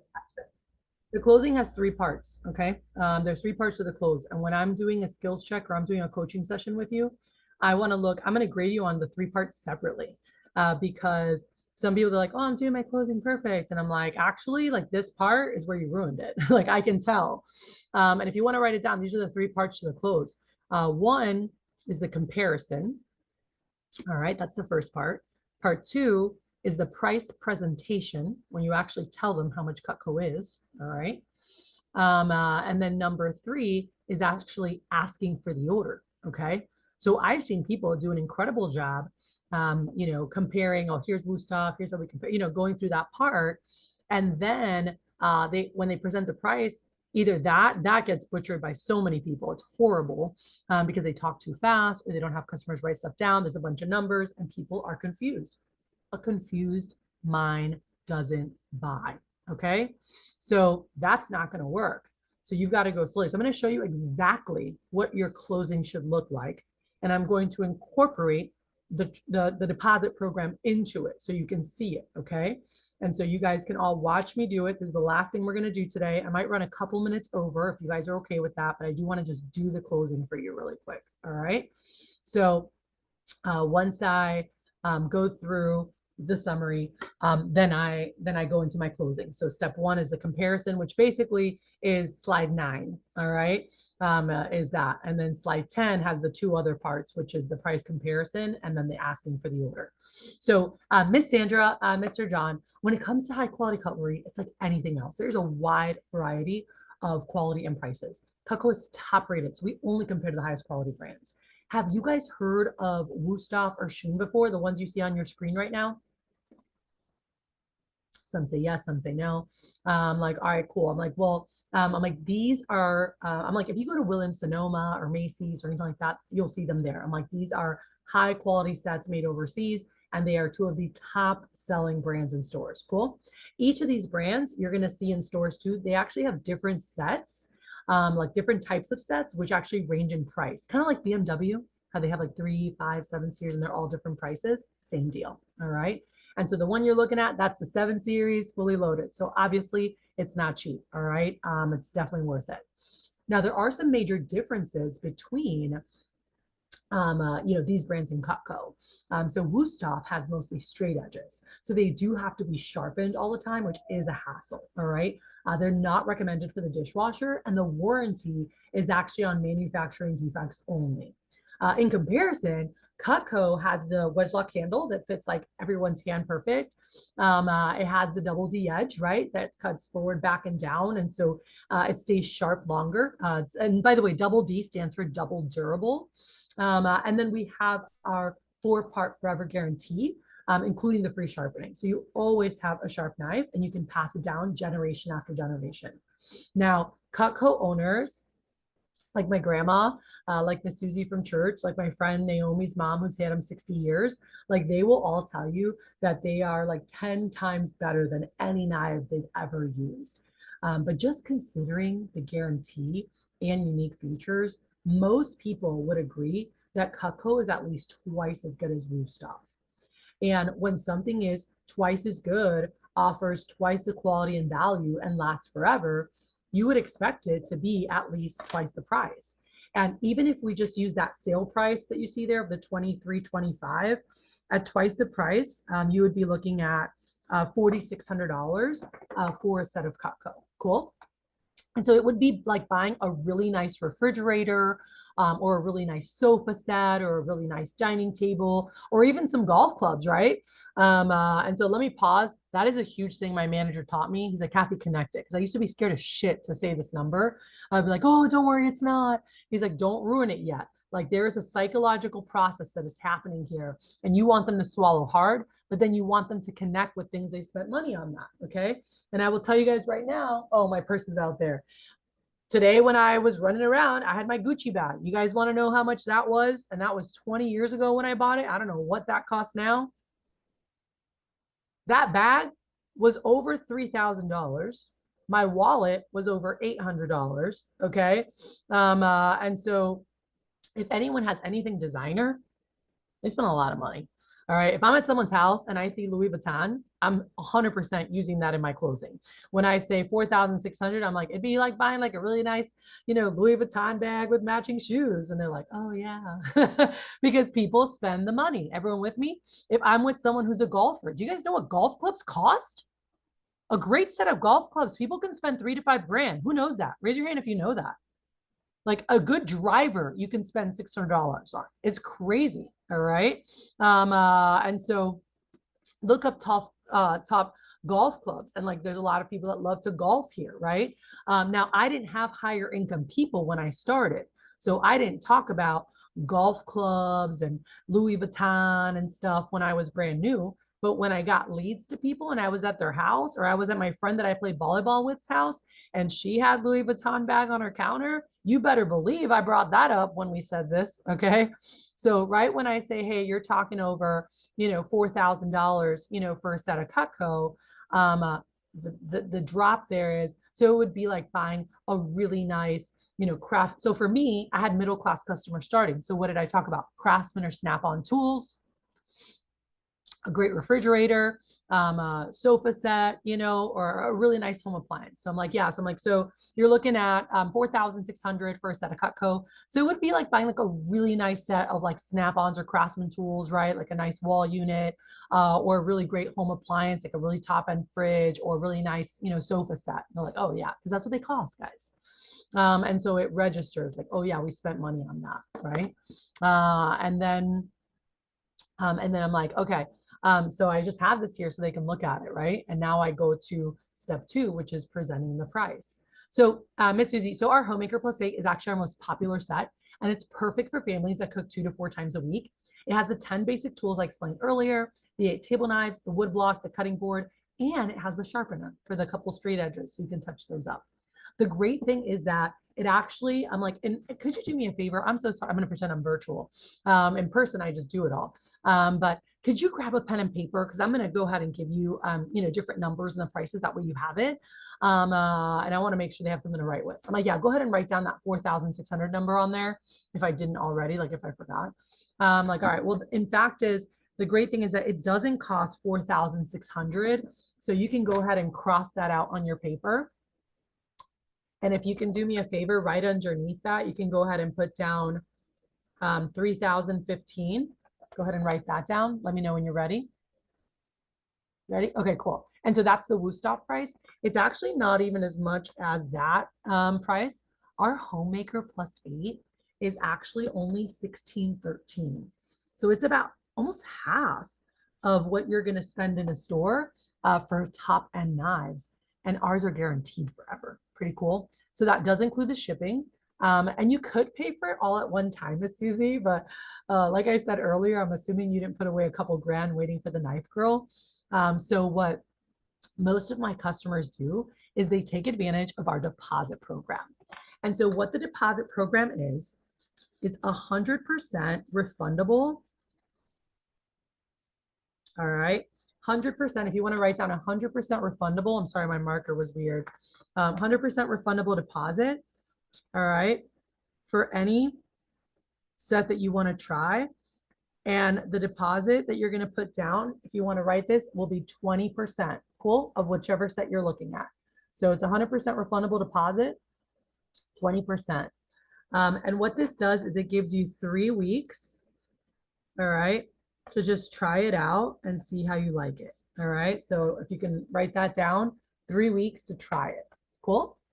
And so the deposit, like let's say you want to try the homemaker set, the deposit for the homemaker set is actually $325.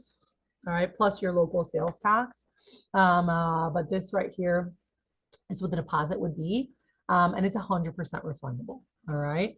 And so what this allows you to do is it allows you to get the products, use them for 3 weeks, see how you like them, all right, and then make a decision. So worst case scenario, you send it back and you had free Cutco for 3 weeks, all right? That's worst case. And I highly doubt that's going to happen because people absolutely love this stuff. So you have 2 options. One, you can call and pay the whole thing off, all right? Or you can do our easy pay, which a lot of people love because it is interest free. And what it does, it's just going to charge you the exact same amount every month for the next 4 months. Okay, it's going to charge you the same amount. So basically, if you can put this down on your paper, you want to put aside about $82 in the weekly budget. All right, so go ahead and write that down. And this is also really important you go slow, especially if you're on camera and not in person, so that they have this on their paper. I'm like, and Miss Susie, that basically would come out for you and Mr. Joe. That would come out to $41 each that you'd want to put aside. Cool. So go ahead and put that down. And so we actually have something called a buy now bonus. And what it is literally a reason to buy now versus later, where if you guys wanted to try this out, you could actually get a free gift with your order. So you could get the kitchen tool sets or the entertainer pack, or you could get the scissors as a free gift. Cool. Auntie, I wouldn't be doing my job if I didn't ask, would you like to try out the homemaker set and get your free gifts? You can either pay in full or just put the deposit down. That way you have 3 weeks to try it out, see how you like it, and then go from there. All right.